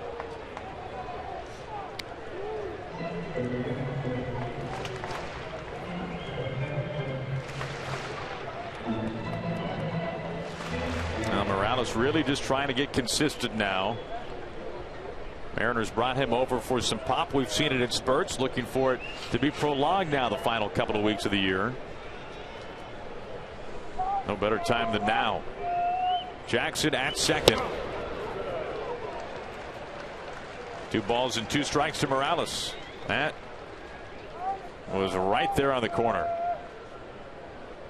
There's been a couple of pitches that Lester has made that have been down at the bottom of the strike zone, and the home plate umpire Jim Wolf today has not given him the call. There goes Jackson at third. Cut on and missed. The curveball rears its ugly head again. Lester has been nasty with the hook today. That's his 7th strikeout through 5 innings.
looking good enough for the 1-0 lead as we get ready for the 6th inning. From the Ford Sports Desk, got another final to pass your way in relationship to the wild card race in the American League. Let's check out the Kansas City Royals at home taking on the Red Sox. They brought the tying run to the plate in the bottom of the ninth, but couldn't do anything about it as the Red Sox get an 8-4 victory. And guys, those red-hot Angels so far, they do not have a hit. In fact, Dallas Keuchel of the Astros, a perfect game through 5 as Houston leads that one 6-0. Back upstairs to Aaron and Mike. That's good to know, Tom. Thank you. Dallas Keuchel, what a ground ball pitcher he is, best in the business right now. Young, only 64 pitches over the first 5 innings. But the A's on top. Coco Crisp to begin things. And a strike one starts it off from Young. Leadoff hitter for the A's, so Oakland, this will be their 3rd time through the lineup.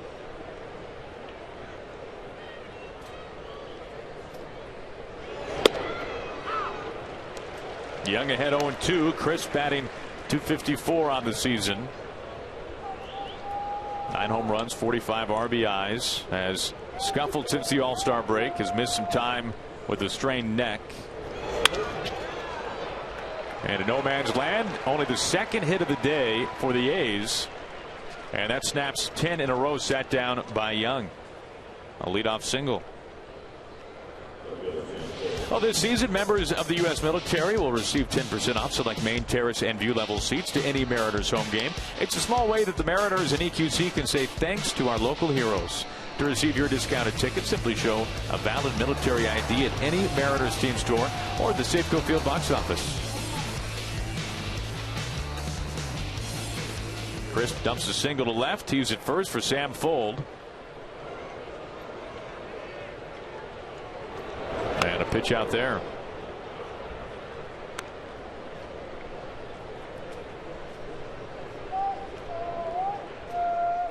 Lester has thrown 94 pitches over 5 innings.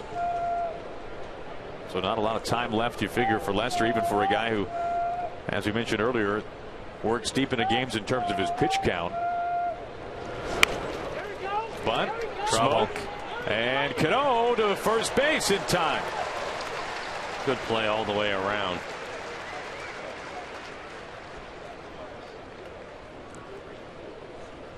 For Fuld, it's not only a good bunt, but he can really get down the line, and Cano breaks towards first right away.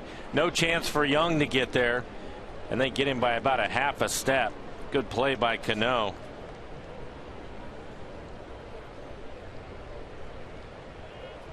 And a good decision by Smoke. He played that well.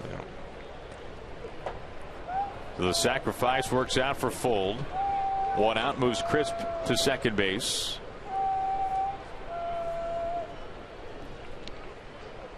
First pitch to Donaldson. On a red carpet to Taylor. 2 outs.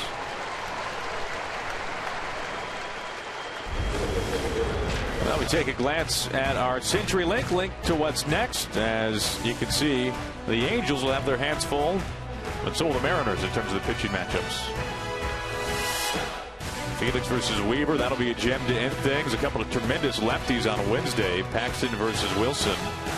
And Shoemaker has basically picked up all of the slack, losing Garrett Richards. He'll face off against Hisashi Iwakuma. 2 outs, Crisp at second base, and steps Adam Dunn. Well, Dunn 0 for 2.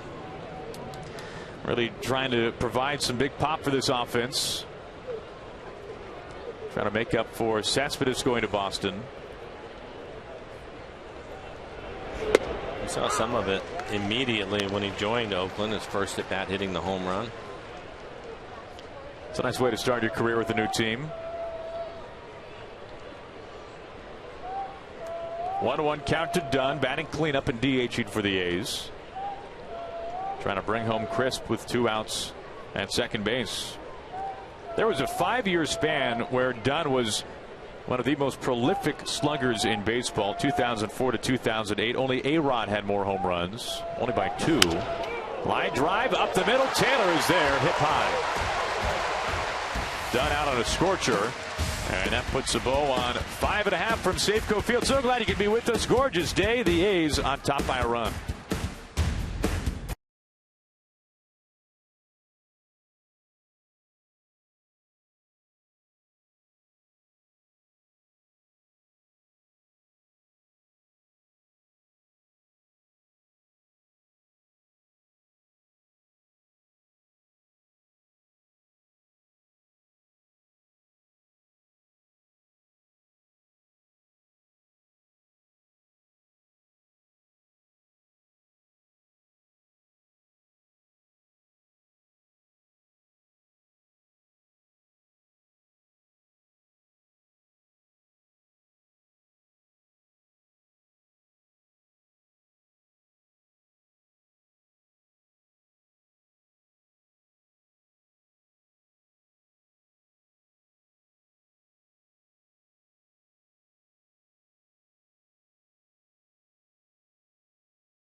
Seattle Mariners baseball on Root Sports, brought to you by Geico. 15 minutes could save you 15% or more on car insurance. By Money Tree, proud to make a donation to Mariners Care for every Mariners win.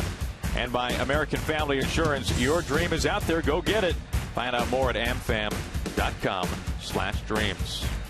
Aaron Goldsmith alongside Mike Flowers. Gorgeous day here from downtown Seattle. Mariners and the A's. The deciding game of this 3-game series. Lester's 95th pitch of the afternoon is there for a strike. He faces Hartseeger and Smoke. He's thrown as many as 122 in a game, and he's done that a couple of times this year.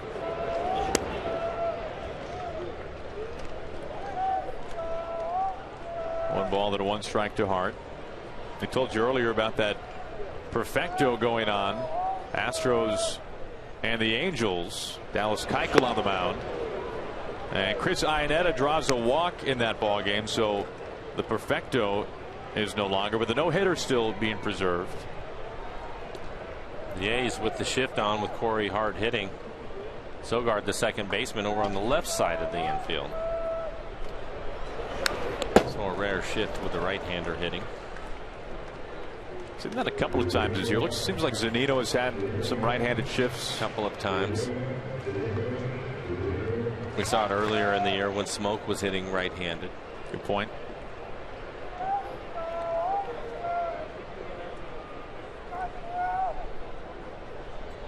Lester's 1-2, way outside.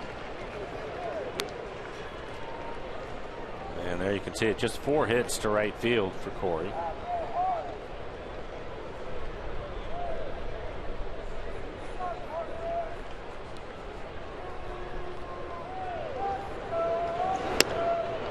Just missing outside. So with that, Hart now full count. Lester has walked 4. The Mariners have stranded 7 base runners in this one today. They've had some chances against one of the best lefties in the American League, if not in all of the game, entering today at a 2.52 ERA. To right field. But there is Reddick for the first out. Well, this season, fans 60 and over will enjoy an expanded senior special offer thanks to Luna Family Hearing. When you show a valid ID, you'll receive 10% off select main, terrace, and view level seats to any Mariners home game. For details, just log on to mariners.com/specials. You were talking about Kyle, who will step in now, and him basically getting a late start to his season, hitting a home run on, I believe it was the 23rd of April, really propelled the Mariners to moving forward. The Mariners started to win as Kyle was getting hot. Maybe he can do something in this at bat. That's amazing. We talk so much about what Seager means to this ball club. If you look at his numbers since he broke in as a full-timer with the Mariners in 2012, and that nearly full 3-year span, he leads the Mariners in really every offensive category, in games played, in hits, doubles, homers, RBIs, walks. I mean, you name it. Some of them by a pretty good margin. RBIs by about 100, home runs by around 20. Yeah.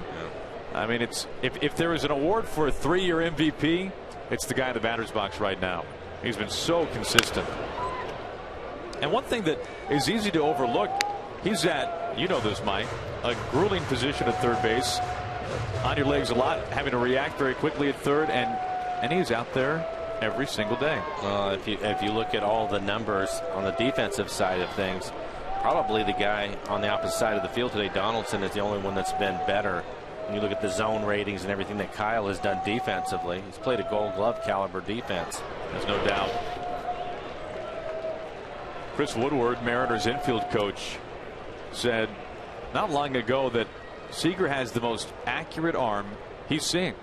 And when Seager, especially on the double plays, yeah, I was talking to him too, and Chris was saying that if you look at it every time with Cano at second base, and Cano one of the best at turning it, but Kyle gives him a great feed every time. Right there to Moss. Calls off Lester, takes care of it himself. Out number 2. And you wonder from Seager now getting the All-Star nod for the first time this year. You hope that really opens up the door for years to come. The first one you figure has got to be the hardest one to get, especially when the Mariners over the course of Seager's career have not had a winning record until this season, and hopefully a lot of attention will now be paid nationally to Kyle Seager, because he certainly deserves it. Well, and the opposing teams certainly are aware of him. I think that the big thing for that is just the overall confidence and validation it gives Kyle as a player. And you would think that that would carry over. Another good breaking ball from Lester. 73 miles an hour on that breaking ball. And he is now up to 107 pitches. Dan Otero getting loose in the pen. But 107 pitches for Lester.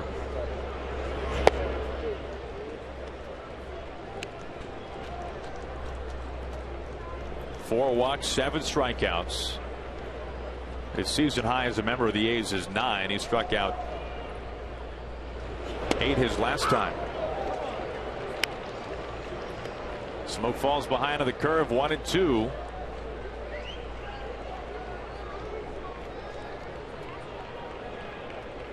Lester, the 2000 Gatorade State Player of the Year here in Washington. And his 1-2. Chopper there with the shift. And the final out to end the inning. So Lester comes back home and he tosses 6 scoreless innings. He's held the Mariners off the board. We go to the 7th.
Major League history and blow what day this was. Junior and senior father-son duo, back-to-back homers. How terrific is that? I think it's just amazing that you can play with your dad in the big leagues. But senior going out to left center field, Devon White trying to bring it back, but that'll be a home run. And then junior, next hitter off of Kirk McCaskill, out to left center.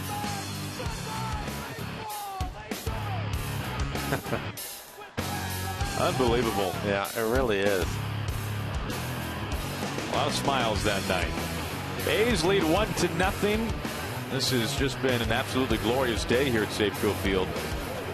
Mariners have been trying to get something going off of Lester, who has spun 6 scoreless. Meanwhile, Chris Young, only 1 run on 2 hits. The Sam Foltz solo homer. Facing Moss to begin the 7th. Mariners will put the shift on again with Moss hitting, Kyle Seager on the right side of the infield, Cano out on the grass. Brandon Maurer getting loose in the pen for the Mariners. Chris Young still in good shape with his pitch count. Just 75 pitches for him so far. And as Aaron mentioned, he's given up just the 2 hits. Unfortunately, one of them was a solo homer. Hammered high right field. Denorfia watches this find the seats. Brandon Moss's first home run in 39 games since July the 24th. Long overdue, and it comes at the expense of the Mariners. 2-0 A's. He gets a fastball. Tried to go away with it, and that pitch ended up middle in. Towering home run to right.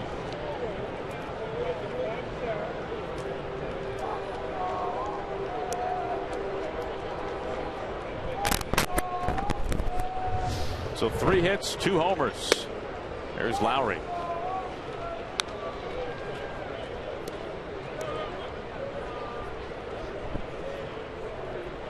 Fold in the first.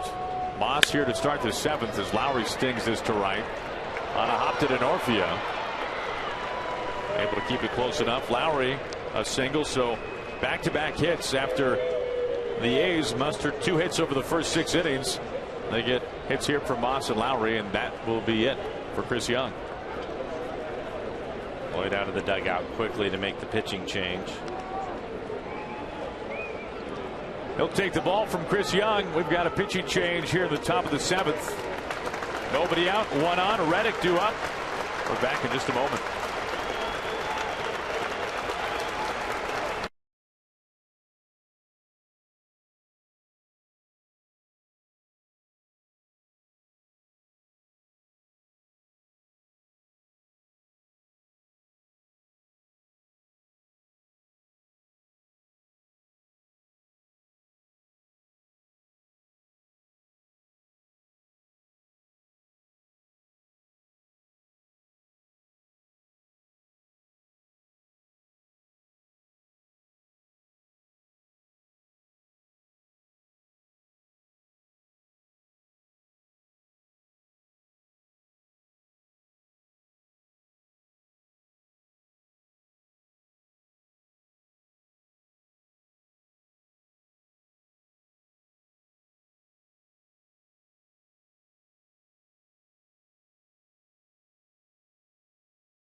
Homers.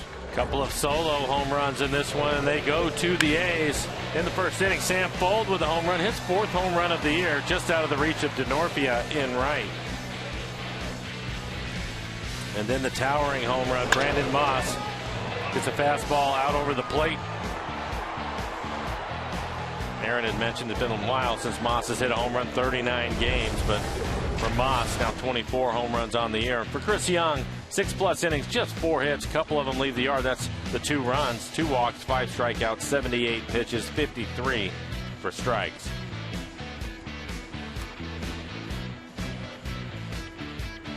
Lucas Litke will take over for the Mariners. He's going to get Josh Reddick. Just his 7th game coming up, 4.5 ERA. Only 4 innings pitched so far for Lucas. Opponents hitting .214. It's been a week since we've seen Litke back in Arlington, Texas, on the 7th against the Rangers. A third of an inning scoreless. He struck out Rougned Odor looking. We've seen Lloyd use him. It's more of a lefty-lefty situational since coming back up with the Mariners. Been back and forth a number of times this year. Facing the left-handed bat of Reddick. A fly to center. Right there, Jackson. 1 pitch, 1 out. Well, as always, this copyrighted broadcast is presented by authority of the Seattle Mariners. It may not be reproduced or retransmitted in any form, and the accounts and descriptions of this game may not be disseminated without the express written consent of the Seattle Mariners. And we're going to get another pitching change. Brandon Maurer ready to go. Right-handed hitter Derek Norris due up. Now this falls in line, as we were saying, as to how Lloyd has used Litke. So some power coming onto the mound here with Maurer as Litke does his job, and a pretty quick afternoon. All it took was 1 pitch. Derek Norris due up. Here comes Brandon Maurer. A's lead 2-0.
Look at our Delta Airlines keep climbing wild card standings. The A's, the Royals on top. The lead for the A's awfully thin. It was about 6 games a week and a half to go, down to 1. Mariners trying to fight to stay in it. Mariners will be seeing the Blue Jays on the road trip. That's the final stop.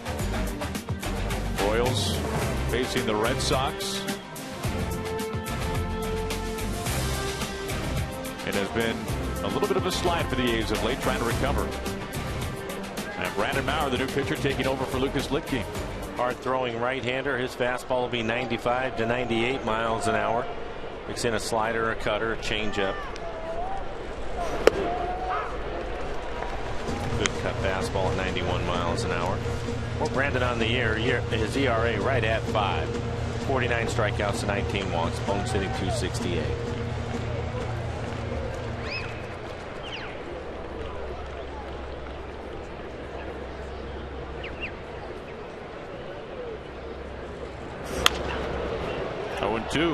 Good fastball, 97 miles an hour. We last saw Maurer on Monday against the Astros. 1 inning, 1 run. Officially a blown save. It was a sac fly off the bat of Jose Altuve. What a transformation it has been for Maurer. Now as a reliever.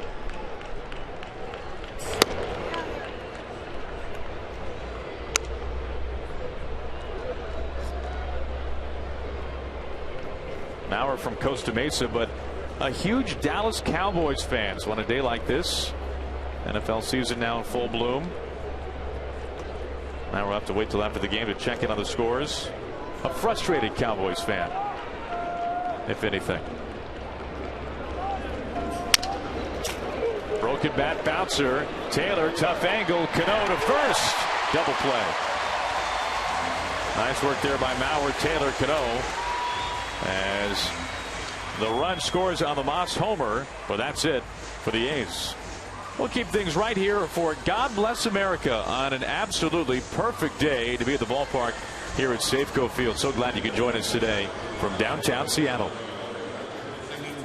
God Bless America. Please welcome the Singing Sisters. God bless America, land that I love.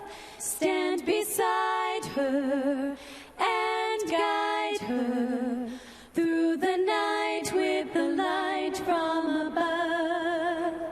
From the mountains to the prairies to the oceans white with foam. God bless America, my home, sweet home. God bless America, my home, sweet home.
By Washington's lottery and the Department of Imagination. What would you do if you won?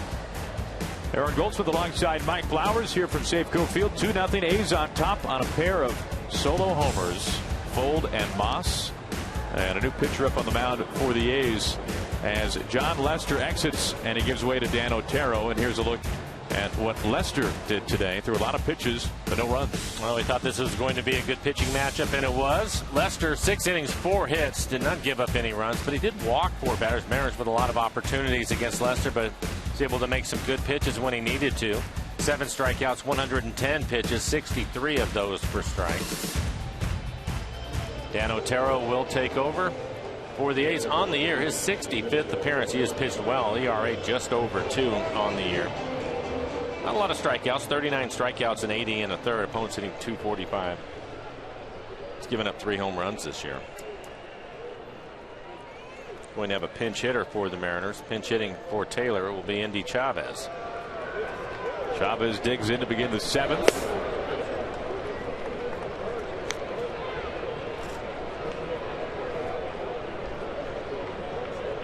You can see Chavez has had some success this year coming off the bench.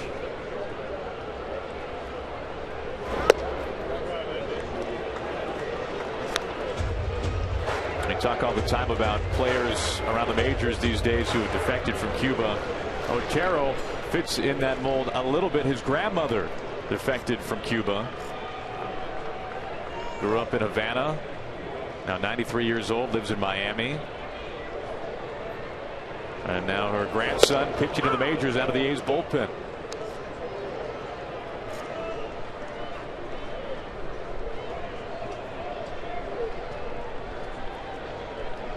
Looks like we're going to get a pinch hitter for Sucre as he goes back into the dugout.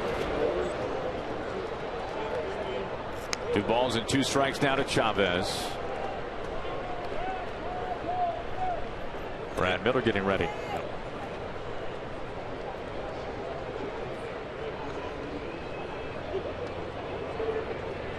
Both sides with 4 hits. The A's the only 2 runs. Deciding game of the series here today before the Mariners hit the road for a season best 11-game road trip. Anaheim, Houston, Toronto. Logan Morrison has now come out on deck, so Brad Miller back in the dugout and Morrison ready to hit. I think if Indy is able to get on base, you'll probably see Morrison. If he makes it out, you'll probably see Miller. One a better chance for a home run than the other. That's exactly right. Down by a couple of runs, but first things first, Mariners need a base runner. Chavez is as good a candidate as anyone as he flicks this down the line. Another foul ball. He's putting up a good fight. 7 pitches in the at bat so far, and it's 2-2 count.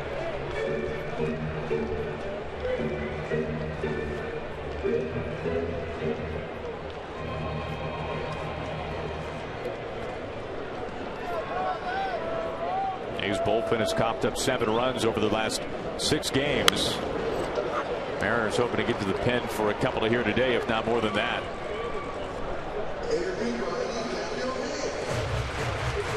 We saw Sean Doolittle close the ball game out last night for the A's in extra innings, just activated off the disabled list. I was wondering how he would look. He looked really good last night. His fastball, threw a lot of fastballs last night. Up the middle, and a base hit for Chavez. That'll bring the tying run to the plate. What a job he has done pinch hitting for the Mariners this year. So with that base hit, it will be Morrison. Take a look at the veteran battling once again. We've seen him late in ball games put up a fight, and on the 9th pitch of this at bat finds a hole back up the middle. Once he gets it past Otero, it'll be a base hit. And now Lloyd McClendon going to send Logan Morrison up to pinch hit for Sucre. Morrison has been swinging the bat well for the Mariners.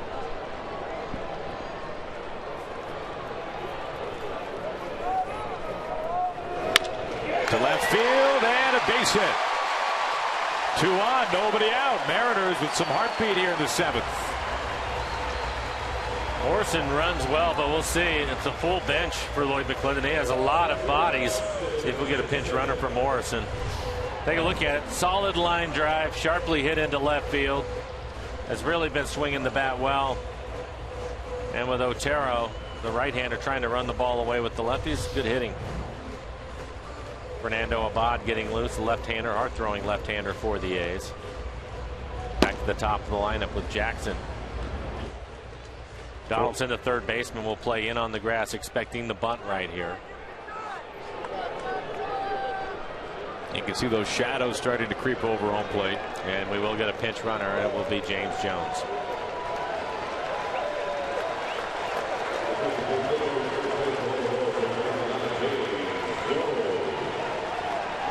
Number 99 at first base. Chavez in front of him at second.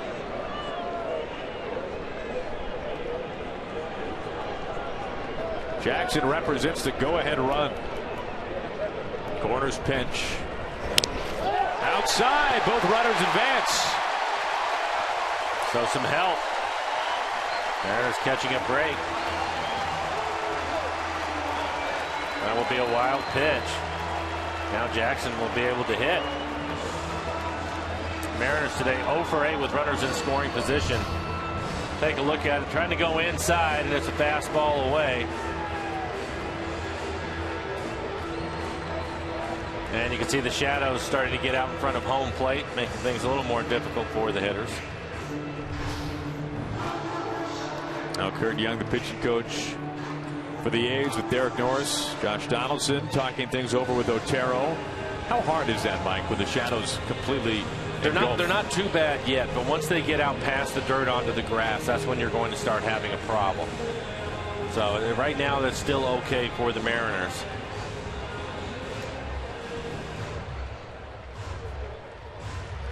One ball, no strikes to Jackson. Tying run with Wheels and Jones out there at second. Chavez at third. Austin right now will try to hit the ball, I think, the other way. Get the runner in, move the next runner up, which would be Jones. Good fastball in the outside corner.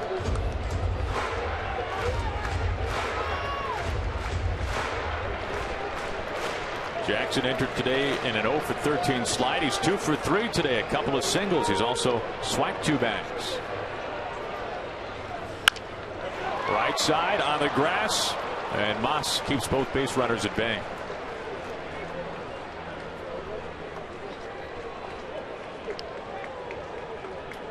Mariners now 0 for 9 with runners in scoring position. And we'll get another pinch hitter. It'll be Michael Saunders coming out. He will pinch hit for Denorfia. Fernando Abad probably ready to go in the pen. We'll see what Bob Melvin wants to do with Saunders coming out.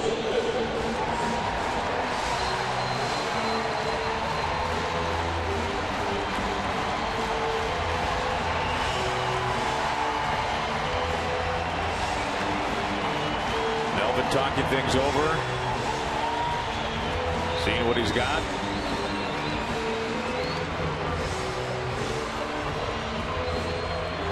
Abad ready to go.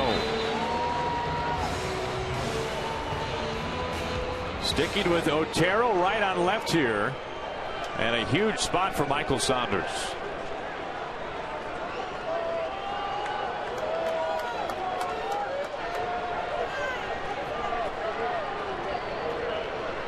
First pitch to Saunders and a strike.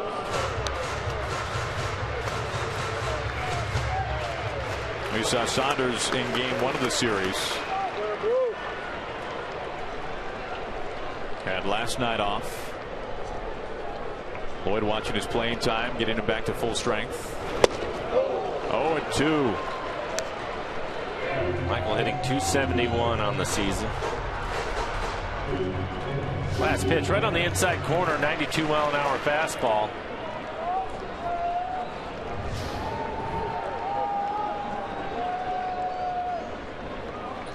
The 0-2 coming, and he goes around enough by Plunning. 3 pitches, all strikes.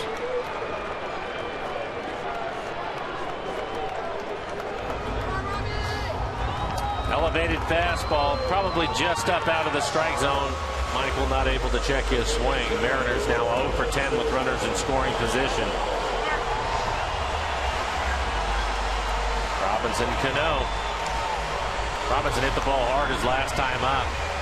He took Sam Fuld, the left fielder, up against the fence. Melvin going to stay with his right hander. They're going to put him on. Kendrys Morales waiting on deck. This is interesting. Put the go-ahead run on base. No part of Cano. And I would think he would stay with Otero in this situation, the right-handed pitcher. Morales has been much better swinging right-handed.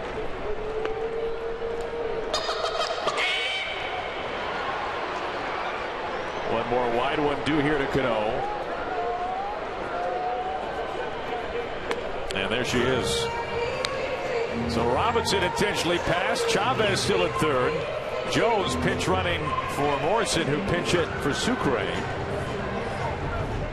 Jones at second. So Cano fills the void at first. Bases packed, 2 outs for Morales. What a huge at-bat this is for Kendrys and the Mariners. You look at how the swing could go for the Mariners, winning this series versus losing this series. And you could see the difference hitting right-handed versus left-handed. Just 197 lefty. And they're facing a right-hander, and Otero, who takes over for Lester. The 1-0, 1-1.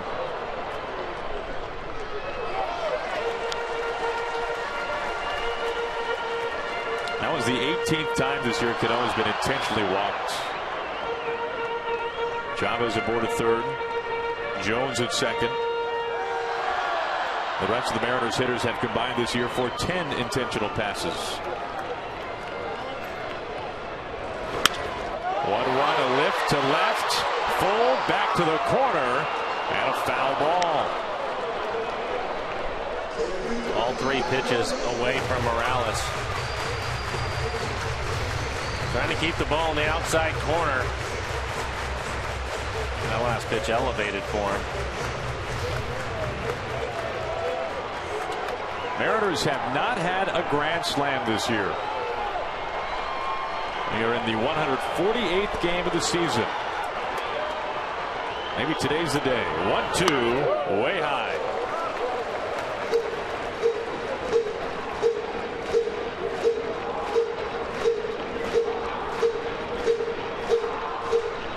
Tying run, James Jones at second. The go-ahead, Cano at first base.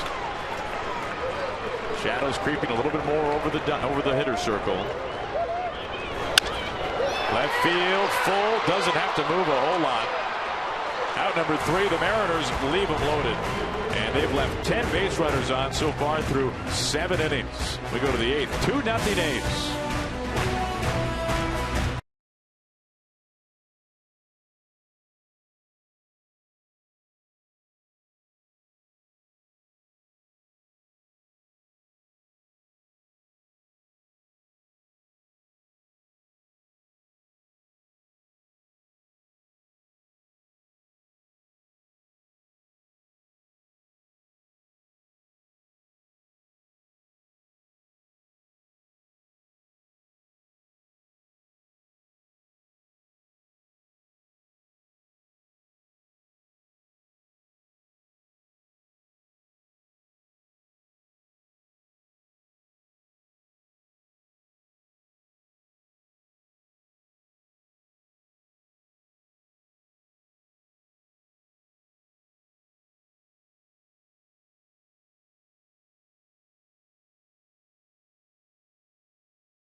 The offense continues to struggle, down 2-0 to the A's in the 8th inning. Let's take a look at our AT&T fan photo of the game. And this one was sent in by, the unveiling please. There it is, Jacob. It's like a Jacob selfie. Jacob and friend here at the ballpark for this finale between the M's and the A's. Be sure and tweet your photos to hashtag Mariners fan photo for a chance to be shown in an upcoming broadcast. We send it back to Aaron and Mike. All right, Tom, thank you. Some changes defensively for the Mariners. Michael Saunders now in right field, taking over for D'Onofrio. Meanwhile, at shortstop, Brad Miller in the spot for Chris Taylor. Behind home plate, Sucre out, pinch hit for it's Mike Zunino catching now for the Mariners. And a new pitcher up on the hill for the Mariners to start things here in the 8th. Mauer is out, and low here it's Taijuan Walker. Hard throwing right-hander. We saw Taijuan come out of the bullpen when we were on the road. See what he's done this year, a 2.82 ERA, 20 strikeouts and 22 in the third, 15 walks. Want to stay away from the walks with the A's. Well, he's hitting just 203 against Taijuan. Facing Eric Sogard here, buried in the shadows. And a live fastball for strike 1.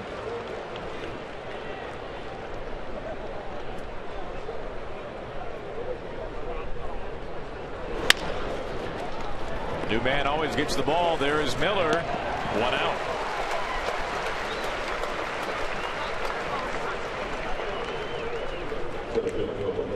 Well, nonstop action, heart-pounding excitement, historic performances. Don't miss the 2014 postseason beginning September 30th. Mariners in the hunt for the wild card, entering today 1 game behind the Royals.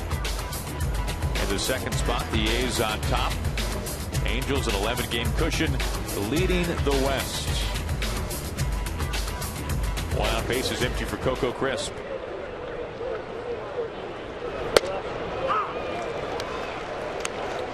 .98 that time of the first pitch.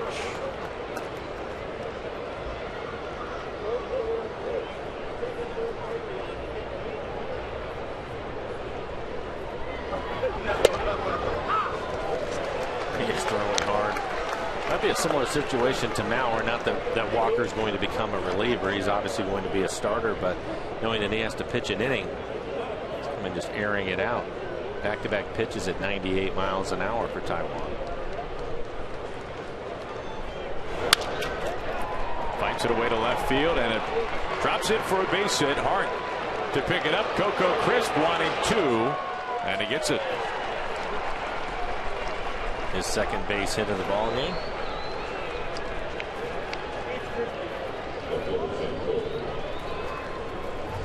All 3 pitches 98 miles an hour, all of them down, and he just slaps this one to left.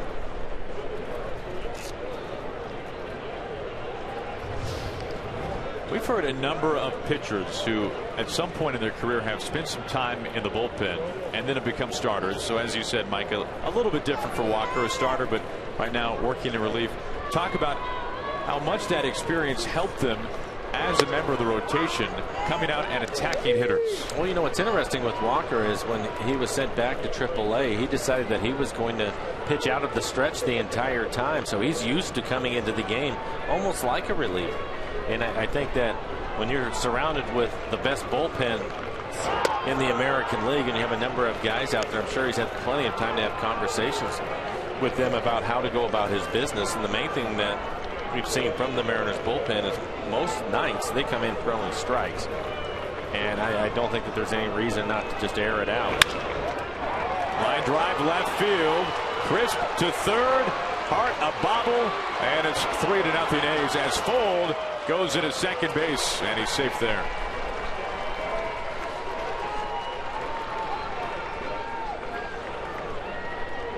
That's a mighty big run for the A's here in the 8th inning. Their first base hit with a runner in scoring position, now 1 for 4 in the ball game. 97 on the outside corner, again just going with the pitch. Both Crisp and Fold not overswinging at all, just putting the ball in play. A couple of line drives.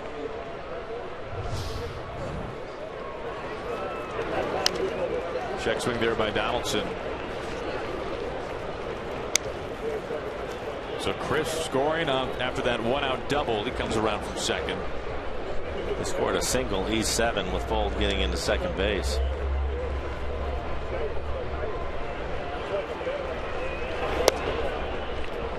.99 that time from Walker.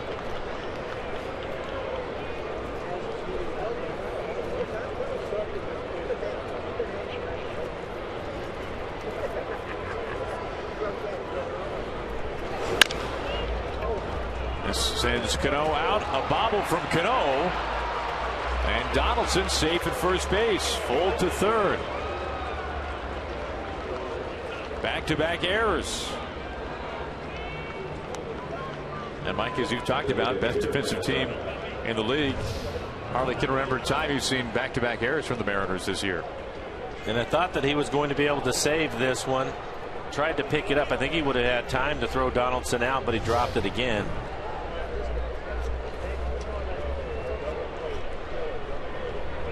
That brings in Adam Dunn.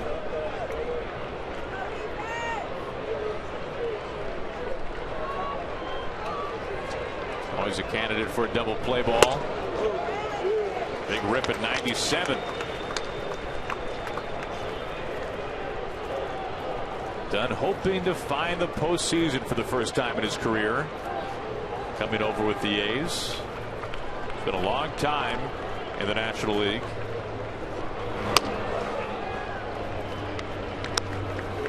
Right near the century mark once again from Walker, and that time high, 1-1.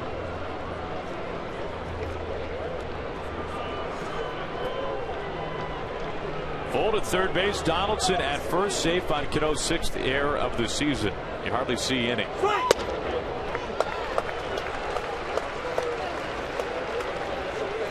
Well, so far, not a whole lot of guesswork as to what Taijuan Walker is going to be throwing today. No, and he's been able to throw a couple of fastballs right by Dunn. 13 pitches, 10 strikes for Taijuan. Faced 5 batters. He's going to first pitch strike to all of them. He's topped out at 99 miles an hour. Well, pound for pound, Walker, one of the biggest pitchers in the league. You would think that he could fit right in there with the Legion of Boom if he wanted to. I mean, he is that big.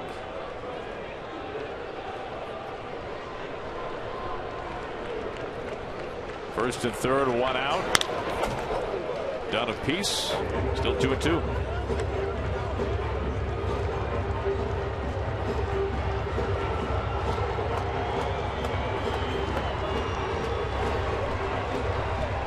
Dunn trying to tighten up the straps on those gloves, getting ready for some more 97, 98 mile an hour octane here from Walker. Trying to put him away, trying to keep this a 3-run deficit.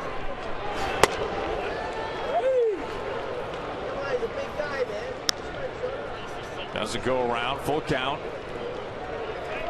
So Walker disposed of Sogard on 2 pitches on the routine out to Miller, within a double by Crisp, single and an error by Hart, and then an error by Cano.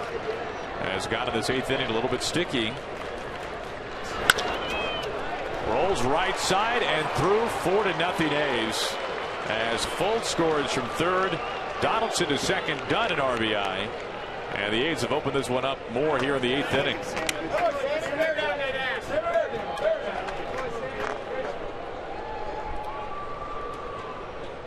And here comes pitching coach Rick Waits.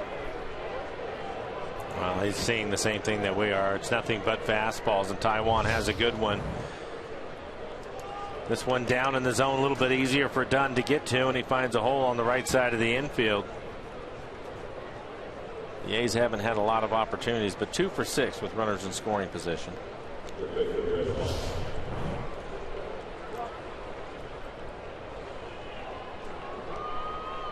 You can see the breakdown there of fastballs to off-speed pitches, almost exclusively heaters from Walker.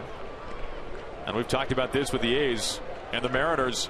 They are in the exact same boat. Who can reach 4 runs in a ball game? And so far today, it's been the A's. The pitching that good on both sides, especially the rotations. Moss with a homer on his last at bat.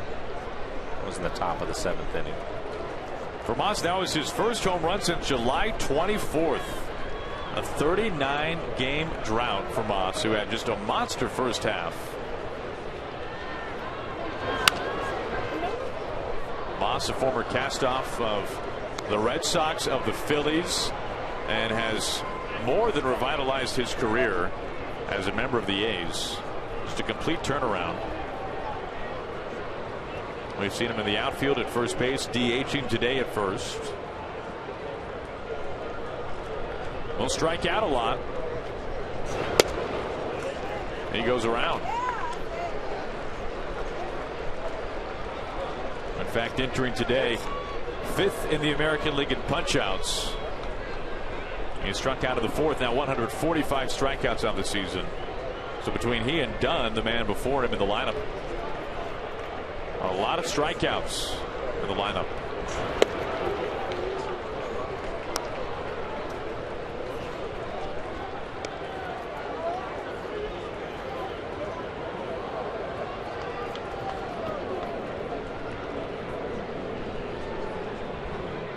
Walker has Donaldson behind him at second, Dunn at first base, the RBI single. And now a full count. When we get to the bottom of the 8th, we'll see Hart, Seager, and Smoke due up for the Mariners. Dominic Leone getting loose in a hurry out in the Mariners pen. As you look at Lowry waiting on deck.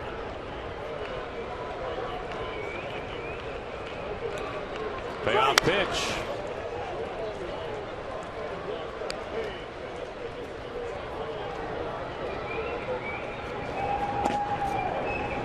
Taiwan now with 24 pitches in the inning.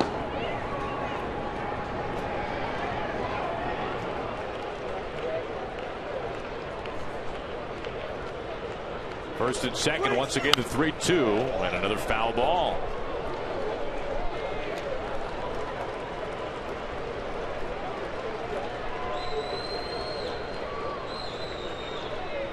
This is the deciding game of this 3-game series. Mariners winning in game 1. The A's winning last night in front of a sellout crowd in 10 innings. They won it 3-2. Right center field. Jackson is able to track it down and make the catch for round number 2. 2 on, 2 out for Jed Lowry. Well, this Friday we have another high school football game of the week presented by Papa Murphy's. Tune in to see the Skyline Spartans kick off against the Mount Si Wildcats at 8:30 p.m. Pacific. Don't miss your favorite local teams in action this season on Root Sports. Donaldson at second, Dunn at first, 2 down for Lowry. 26 pitches for Taiwan Walker. We were talking about in the last inning, Aaron, with the shadows. Now is when they could be a problem. So I think mixing in his breaking ball a little bit more would help his fastball. Because when you get those shadows out there, the toughest part about it is seeing the spin of the baseball. And with as hard as he's throwing, if you put even if he misses with a ball, it doesn't matter. Just put that thought in their head that you're willing to throw one. Would help his fastball. You know, he's got that curve, the split change. Starts Lowry off of the heater high. And he's thrown the split change, but I think he needs to mix in his breaking ball.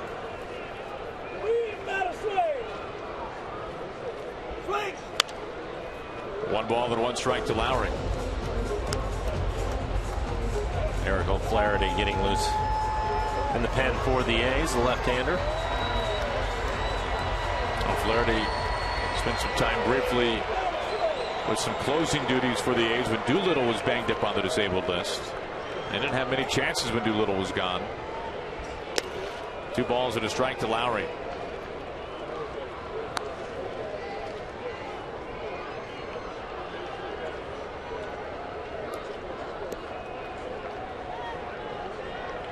The A's scored 2 runs over the first 7 innings. They've grabbed 2 more runs here in the 8th. They've been helped out by a pair of errors by the Mariners. Count evens up. Some more heat there from Walker. The Mariners will be at it tomorrow night. They begin the road trip. It starts off with a 4-game series in Anaheim. Asashi Iwakuma will toe the slab against Matt Shoemaker. That'll be Elias Paxton and Felix to follow in that series against the Halos. Walker's 2-2. There's a breaking ball.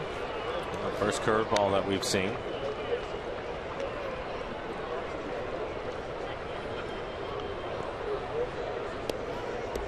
Well, that curveball and fastball combination, when Walker can locate the curve, that is just a deadly combo. When he come in 98 with the heat, 97, and then a 76-mile-an-hour hook. Raked right there to Cano. And that'll end the top of the 8th inning. The A's strand 2, but they've scored 2 onto the bottom of the 8th. A's leading 4-0.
As we get ready for the bottom of the 8th at Safeco Field. Coming up on the Mariners post-game show presented by Delta Airlines, we'll get reaction from Lloyd McClendon. Mariners players will preview the road trip and the Angels series, which starts tomorrow in Anaheim. Your pitching matchup for those 4 games, and you'll see them all right here, of course, on Root Sports. Right out of the gate, Iwakuma against Shoemaker. Then it's Elias and Rasmus, James Paxton, C.J. Wilson in game number 3 in the series. Will wrap up with King Felix taking on Jared Weaver again. Each one of those games right here on Root Sports. We send it back to Aaron and Mike.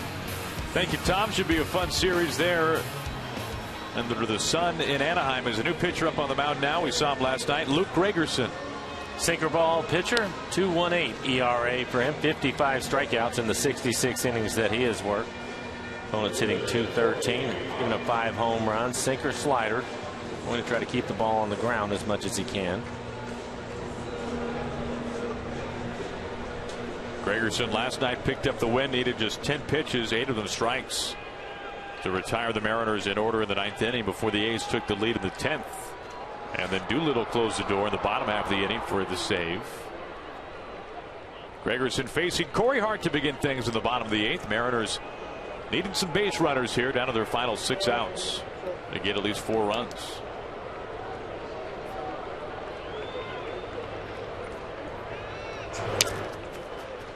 Mike mentioned Gregerson's slider, and there was some concerns about just the amount of sliders that Gregerson has thrown, especially during his 5 years with the Padres. He made a ton of appearances. He made nearly 370 appearances over those 5 seasons and throws so many sliders. A strike there, 1-1. But make no mistake, Gregerson has been one of the most effective relievers in baseball, especially in a setup role. And there's the slider right on the outside corner. Again, with the shadows, it'll be tough to pick that pitch up. Acquired in a deal for Seth Smith with the Padres. Swing and a miss, a slider again, and Hart down on strikes.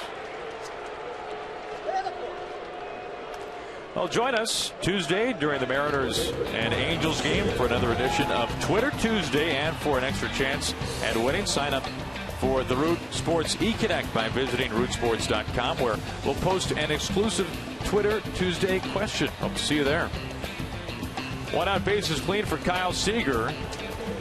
Seager broke up an 0 for 15 run in the 2nd inning on an infield single to Donaldson. 1 for 3 today. Shift on for Seager. Johnny Gomes, now Gregerson's teammate here with the A's, said in a Sports Illustrated article he called Gregerson, well, this is a nickname that only someone like Johnny Gomes could come up with. They called him El Filthy McNasty, talking about Gregerson's slider. I could see that right over the nameplate, right over the locker. 1 ball and 1 strike to Seager.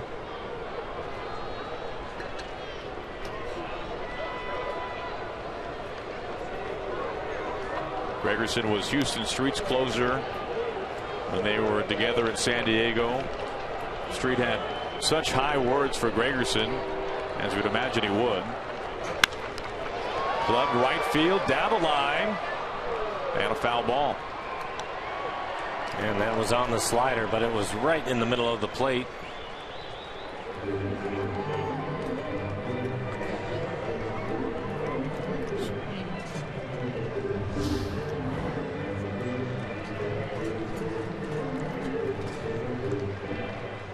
Right in the kitchen.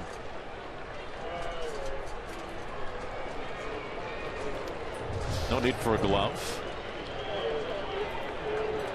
Ball and 2 strikes now to Gregerson. Pardon me, to Seager from Gregerson. 3 men on the right side.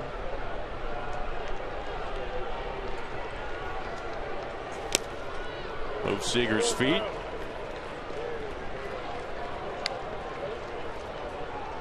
Gregerson set an all-time single season record for holds back in 2010 with 40. And Now Houston Street over with the Angels, and Mike, we were talking about this earlier, how much he has helped that bullpen for the Halos slot into order. And what was once on opening day we saw it, an enormous black hole for the Angels, has turned out to be just a massive strength. Left field, dropping, Seager, a base hit.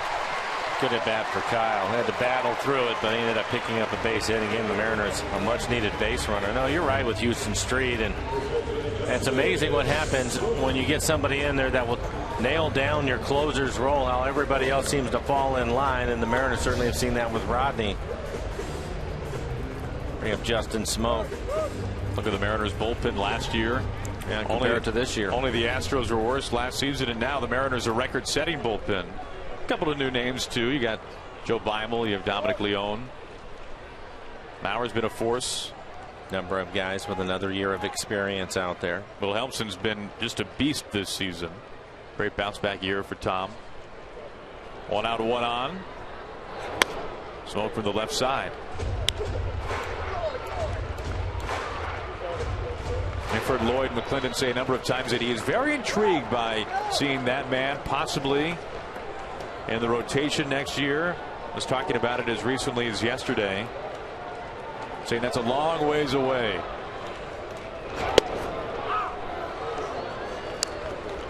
But we've seen Wilhelmsen make one spot start this year. Can throw 96 so effortlessly. That live fastball. Has the great curveball back now. Has learned to change up and mixes in a cutter. He's really added a pitch almost every year the last couple of years. And he's really refined those pitches, because don't forget, when he was in the closer role for a period of time there, he had lost his curveball and he had to develop something else. And now if you look at his arsenal, he's just tough to deal with. One of the best relievers in the game. And it's interesting to hear him talking about him possibly going the rotation, because Lloyd has also said he's the glue of that bullpen.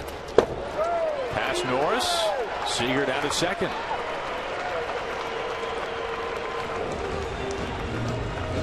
Wild pitch there, puts Seager in scoring position.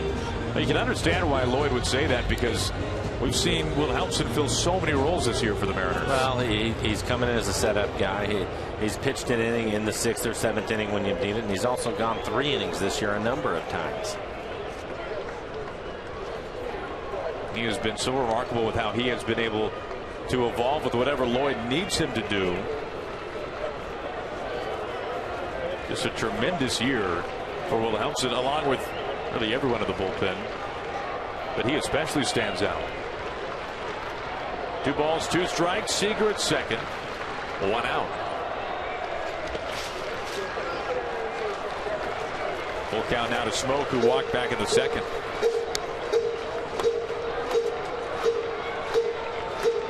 Gregerson hasn't been real sharp. 14 pitches, 8 strikes, as Mike Zunino waits on deck.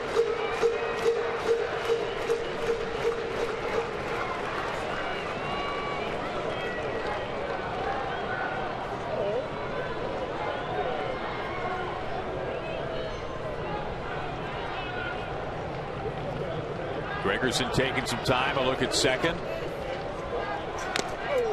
Right back to the glove, but dropped by Norris.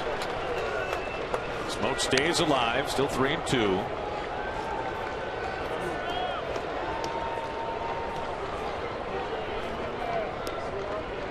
Mariners have really had successes here facing lefty starters like they saw today in Leicester. 29 wins to 18 losses when facing a lefty.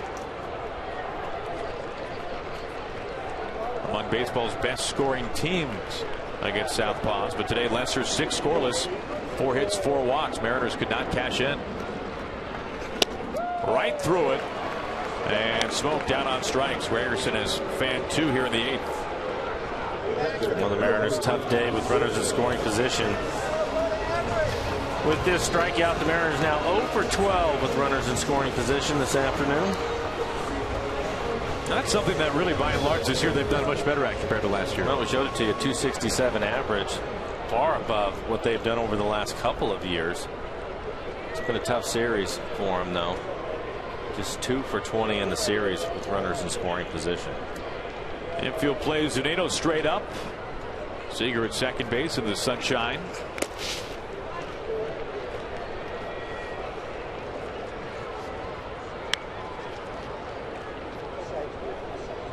And you can see the shadows have completely swallowed up home plate now. But you can't make that slider any better. No, it doesn't. He's doing a good job of mixing in his pitches.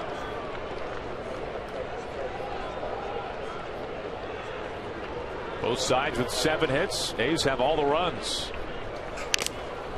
Just got a piece.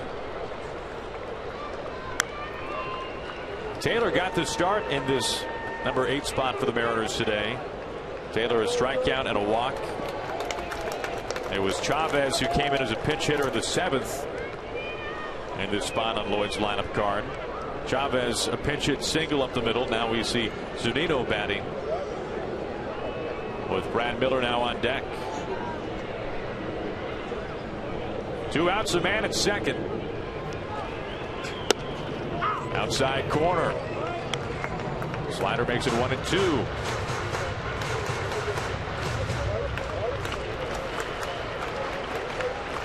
Now this series so big for both teams, and you can really make the debate as to which team it is bigger for. The Mariners have played so well since August 1st. Meanwhile, the A's have just been in a downward spiral since the trade deadline, albeit still the top spot in the wild card.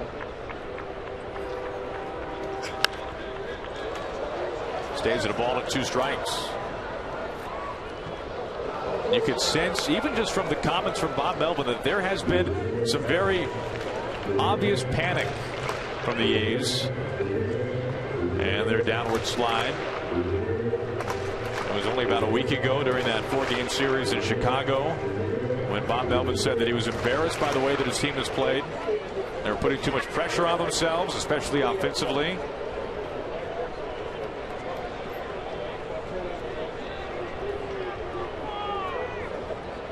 Well, the A's not far in this one from taking 2 out of 3. The Mariners have to come from behind, down by 4. Gregerson's 1-2. Dropped by Norris, and he throws out his counterpart, and the Mariners strand another runner in scoring position. They've left 11 total through 8 innings. A's lead 4-0 out of the 9th.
But for the A's, it's added up to 4 runs. Tom Glasgow with you from the Ford Sports Desk. Let's check in on a couple of the games that have the impact on the AL wild card race. That includes Detroit getting a 6-4 victory over Cleveland. Tigers lead the American League Central by a 1.5 over Kansas City as the Royals fall at home to Boston 8-4. The Royals losing 3 out of 4 in that series. As we take a look at our Delta Airlines keep climbing wild card standings. The A's with the first spot, KC, and then the M's checking in. Back to Aaron and Mike.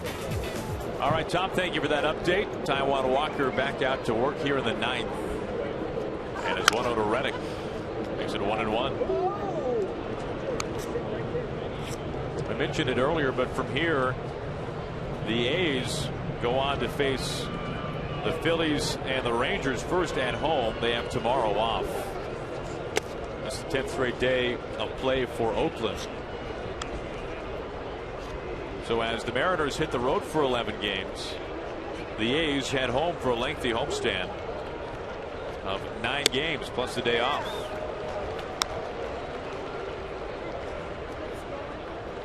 And you look at who they're playing too, as we showed you this earlier in the ball game. Games left versus teams beneath 500 right now, and the Mariners not many. Reddick down on strikes, and there's the curve. Nice hook from Taijuan Walker. And you see the Mariners with 3 games. That's the Astros, which they will see next weekend down in Houston. Toronto, the toughest of the bunch.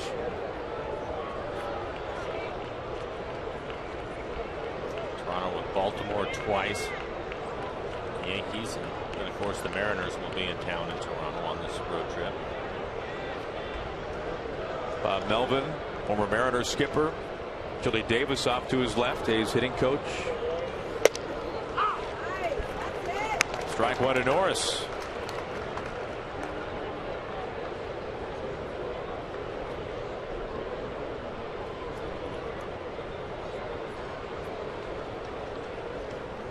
And you wonder if, like we've chatted about this over the last week or so, because let's face it, this road trip for the Mariners, this is something that everyone has known was coming. And this is something that everybody kind of gears up when you go on the road for 11 games, especially when you span the country like the Mariners are about to do. But for the Mariners, maybe this is the perfect thing for them. They play better on the road. They play better against teams above 500 than they do against teams beneath 500. As you take a look at exactly what the trip will look like. So maybe this is the perfect timing. The Mariners really need the wins at this point of the year. Well, you're right as far as the way that they've played on the road this year.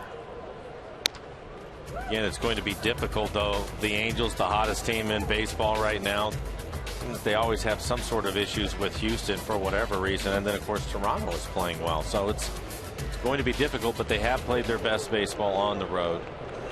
They certainly have swung the bats better on the road.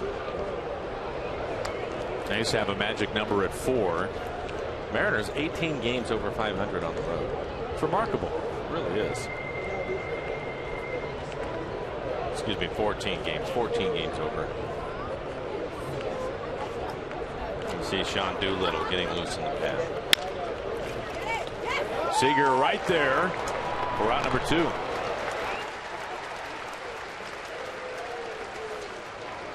Well, we want you to join the conversation for up-to-date game information and live interaction. Be sure to like us on Facebook and follow us on Twitter and Instagram. Check us out and stay connected with Root Sports. 2 up, 2 down from Walker. Now facing Eric Sogard.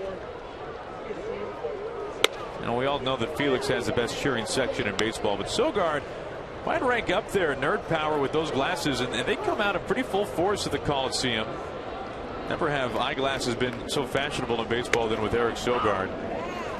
And he made a pretty deep run during the offseason, for what it was worth, on a Twitter poll run by Major League Baseball, the most popular player in baseball. And El Sogard certainly has a cult following, and they're all on Twitter, as we learned over the winter.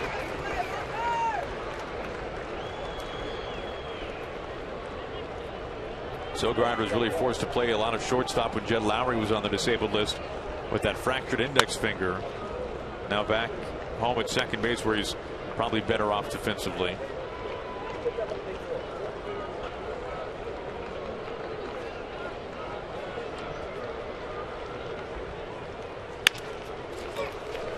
Cano doesn't have to range much.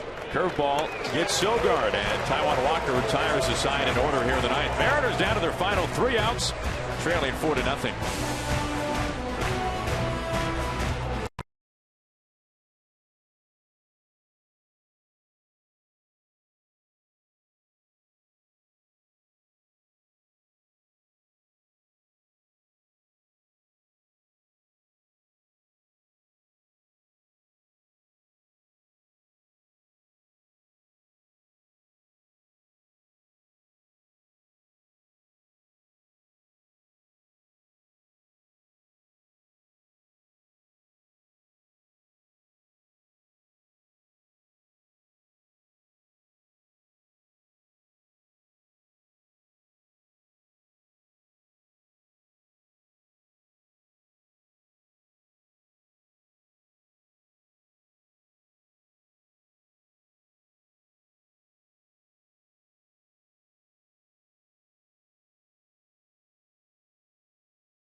As we take a look at today's game summary, and some pretty stingy pitching early on, but Sam Fuld got things started. Second batter of the ball game as he goes deep to right field. His fourth homer of the year. Denoria nearly got to it just over the wall by enough as Fuld made it 1-0. And then in the seventh inning, it was Brandon Moss to lead things off for the A's. His first home run since July 24th. He snaps a 39-game drought.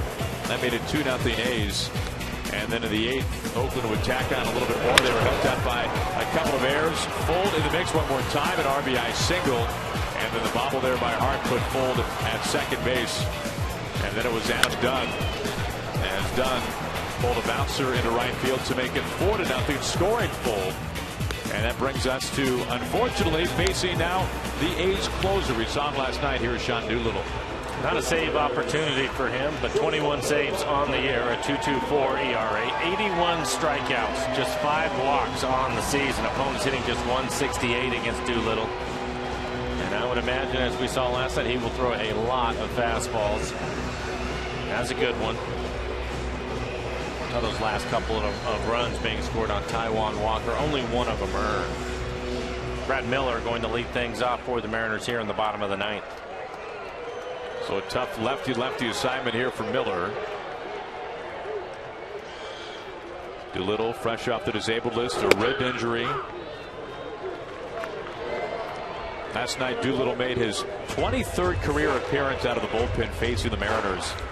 And of those 23, he has held the Mariners scoreless 21 times. 1 ball and 1 strike to Miller. Jackson on deck. Of course, the story for Doolittle, really a pretty interesting one now. He has risen from bust to one of the best.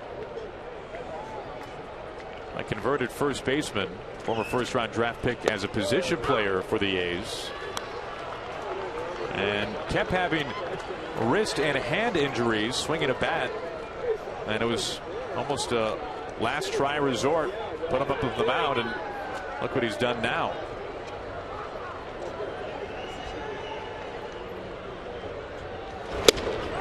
Right through it. Fastball at 94. Jones, Miller, down on strikes.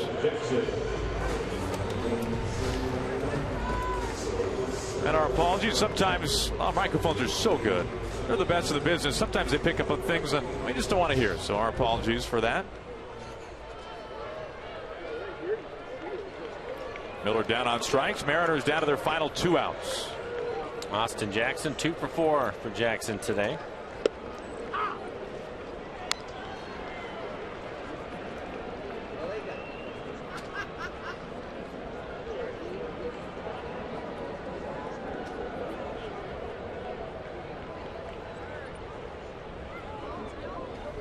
The command this year from Doolittle is what has really stood out. An all-star this season. His walk to strikeout numbers just absolutely borderline on the ridiculous. If the season ended today, he'd have the 4th best single season strikeout to walk ratio in the history of baseball. That's how good he's been. Pop fly, foul ground. Reddick able to track it down. Mariners down to their final out now.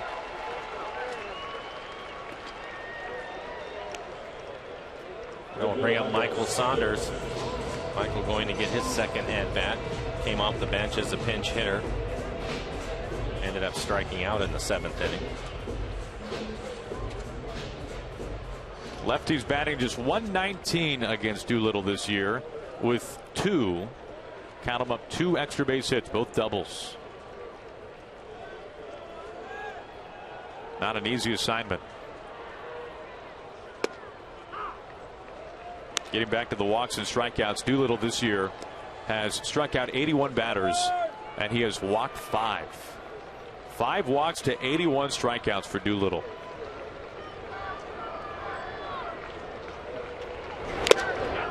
It's really to the point this year where if you draw a walk from Doolittle, they really should throw that ball back to the dugout. Well, 9 pitches, 7 strikes. First pitch strikes to all 3 batters that he's faced so far. Mariners down to their final strike.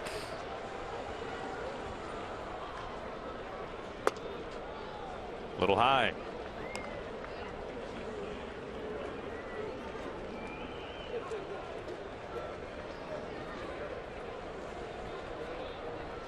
Ball and 2 strikes to Saunders. Mariners on their last breath here at Safeco Field. And it's still 1-2.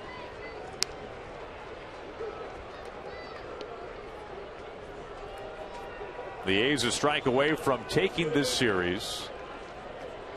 Mariners winning in game 1. The A's winning last night in extras.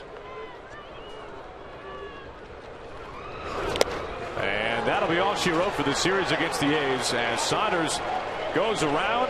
Doolittle retires his side in order in the 9th to help hold on to a 4-0 A's win as the Oakland A's take the series. And this was one that was highlighted by just tremendous pitching. Well, we saw that as a disappointing homestand for the Mariners, but now they'll go out on another long road trip, 11-game road trip. Again, 14 games over 500 on the road this year, and scoring runs was a big challenge for them in this series, Aaron. They ended up going 2 for 21 with runners in scoring position. So hopefully they get things turned around on the road. Now they'll need to want to stay in this wild card race as the A's claim 2 out of 3. They take the series here at Safeco Field. So glad you could join us. For Mike Flowers, I'm Aaron Goldsmith. Time now for Mariners postgame presented by Delta Airlines. Begins right now. Brad Adam, Dave Valley. Guys, take it away. All right, gentlemen, so the A's kind of right themselves a little bit. First time they win back-to-back games since August 22nd and 23rd. The Mariners, though, had their chances, Val. We saw it all game long. 7 of the 9 innings they had men in scoring position, unable to get any of them home. The big turning point, 7th inning with the bases loaded. Let's see how the 7th inning kind of played out. Lloyd McClendon goes to the bench. He goes pinch hitter, and they deliver, starting with Eddie Chavez. Well, the Mariners struggled all afternoon, as you mentioned. After a couple of singles here, you kind of felt like the Mariners were going to get something started. They started going back-to-back base hits. Austin Jackson then makes it out here to first base. Mariners had so many opportunities here this afternoon. 0 for 13 with runners in scoring position. 11 men left on base. The opportunities were there. As Lloyd McClendon said last night, they were waiting for a big hit last night. They were waiting for a big hit here this afternoon and just could not find the person to come up with it. Yeah, they walked Cano a couple of times to get to Morales. Morales leaves 6 on the bases here tonight. So the Mariners finish up the 6-game homestand 2-4, but hitting the road, which is good news. We'll talk to Aaron Goldsmith, Mike Flowers about the upcoming trip. We'll hear from the skipper, get some reaction as well as the A's take the last regular season game against the Mariners 4-0. The postgame show continues, presented by Delta Airlines.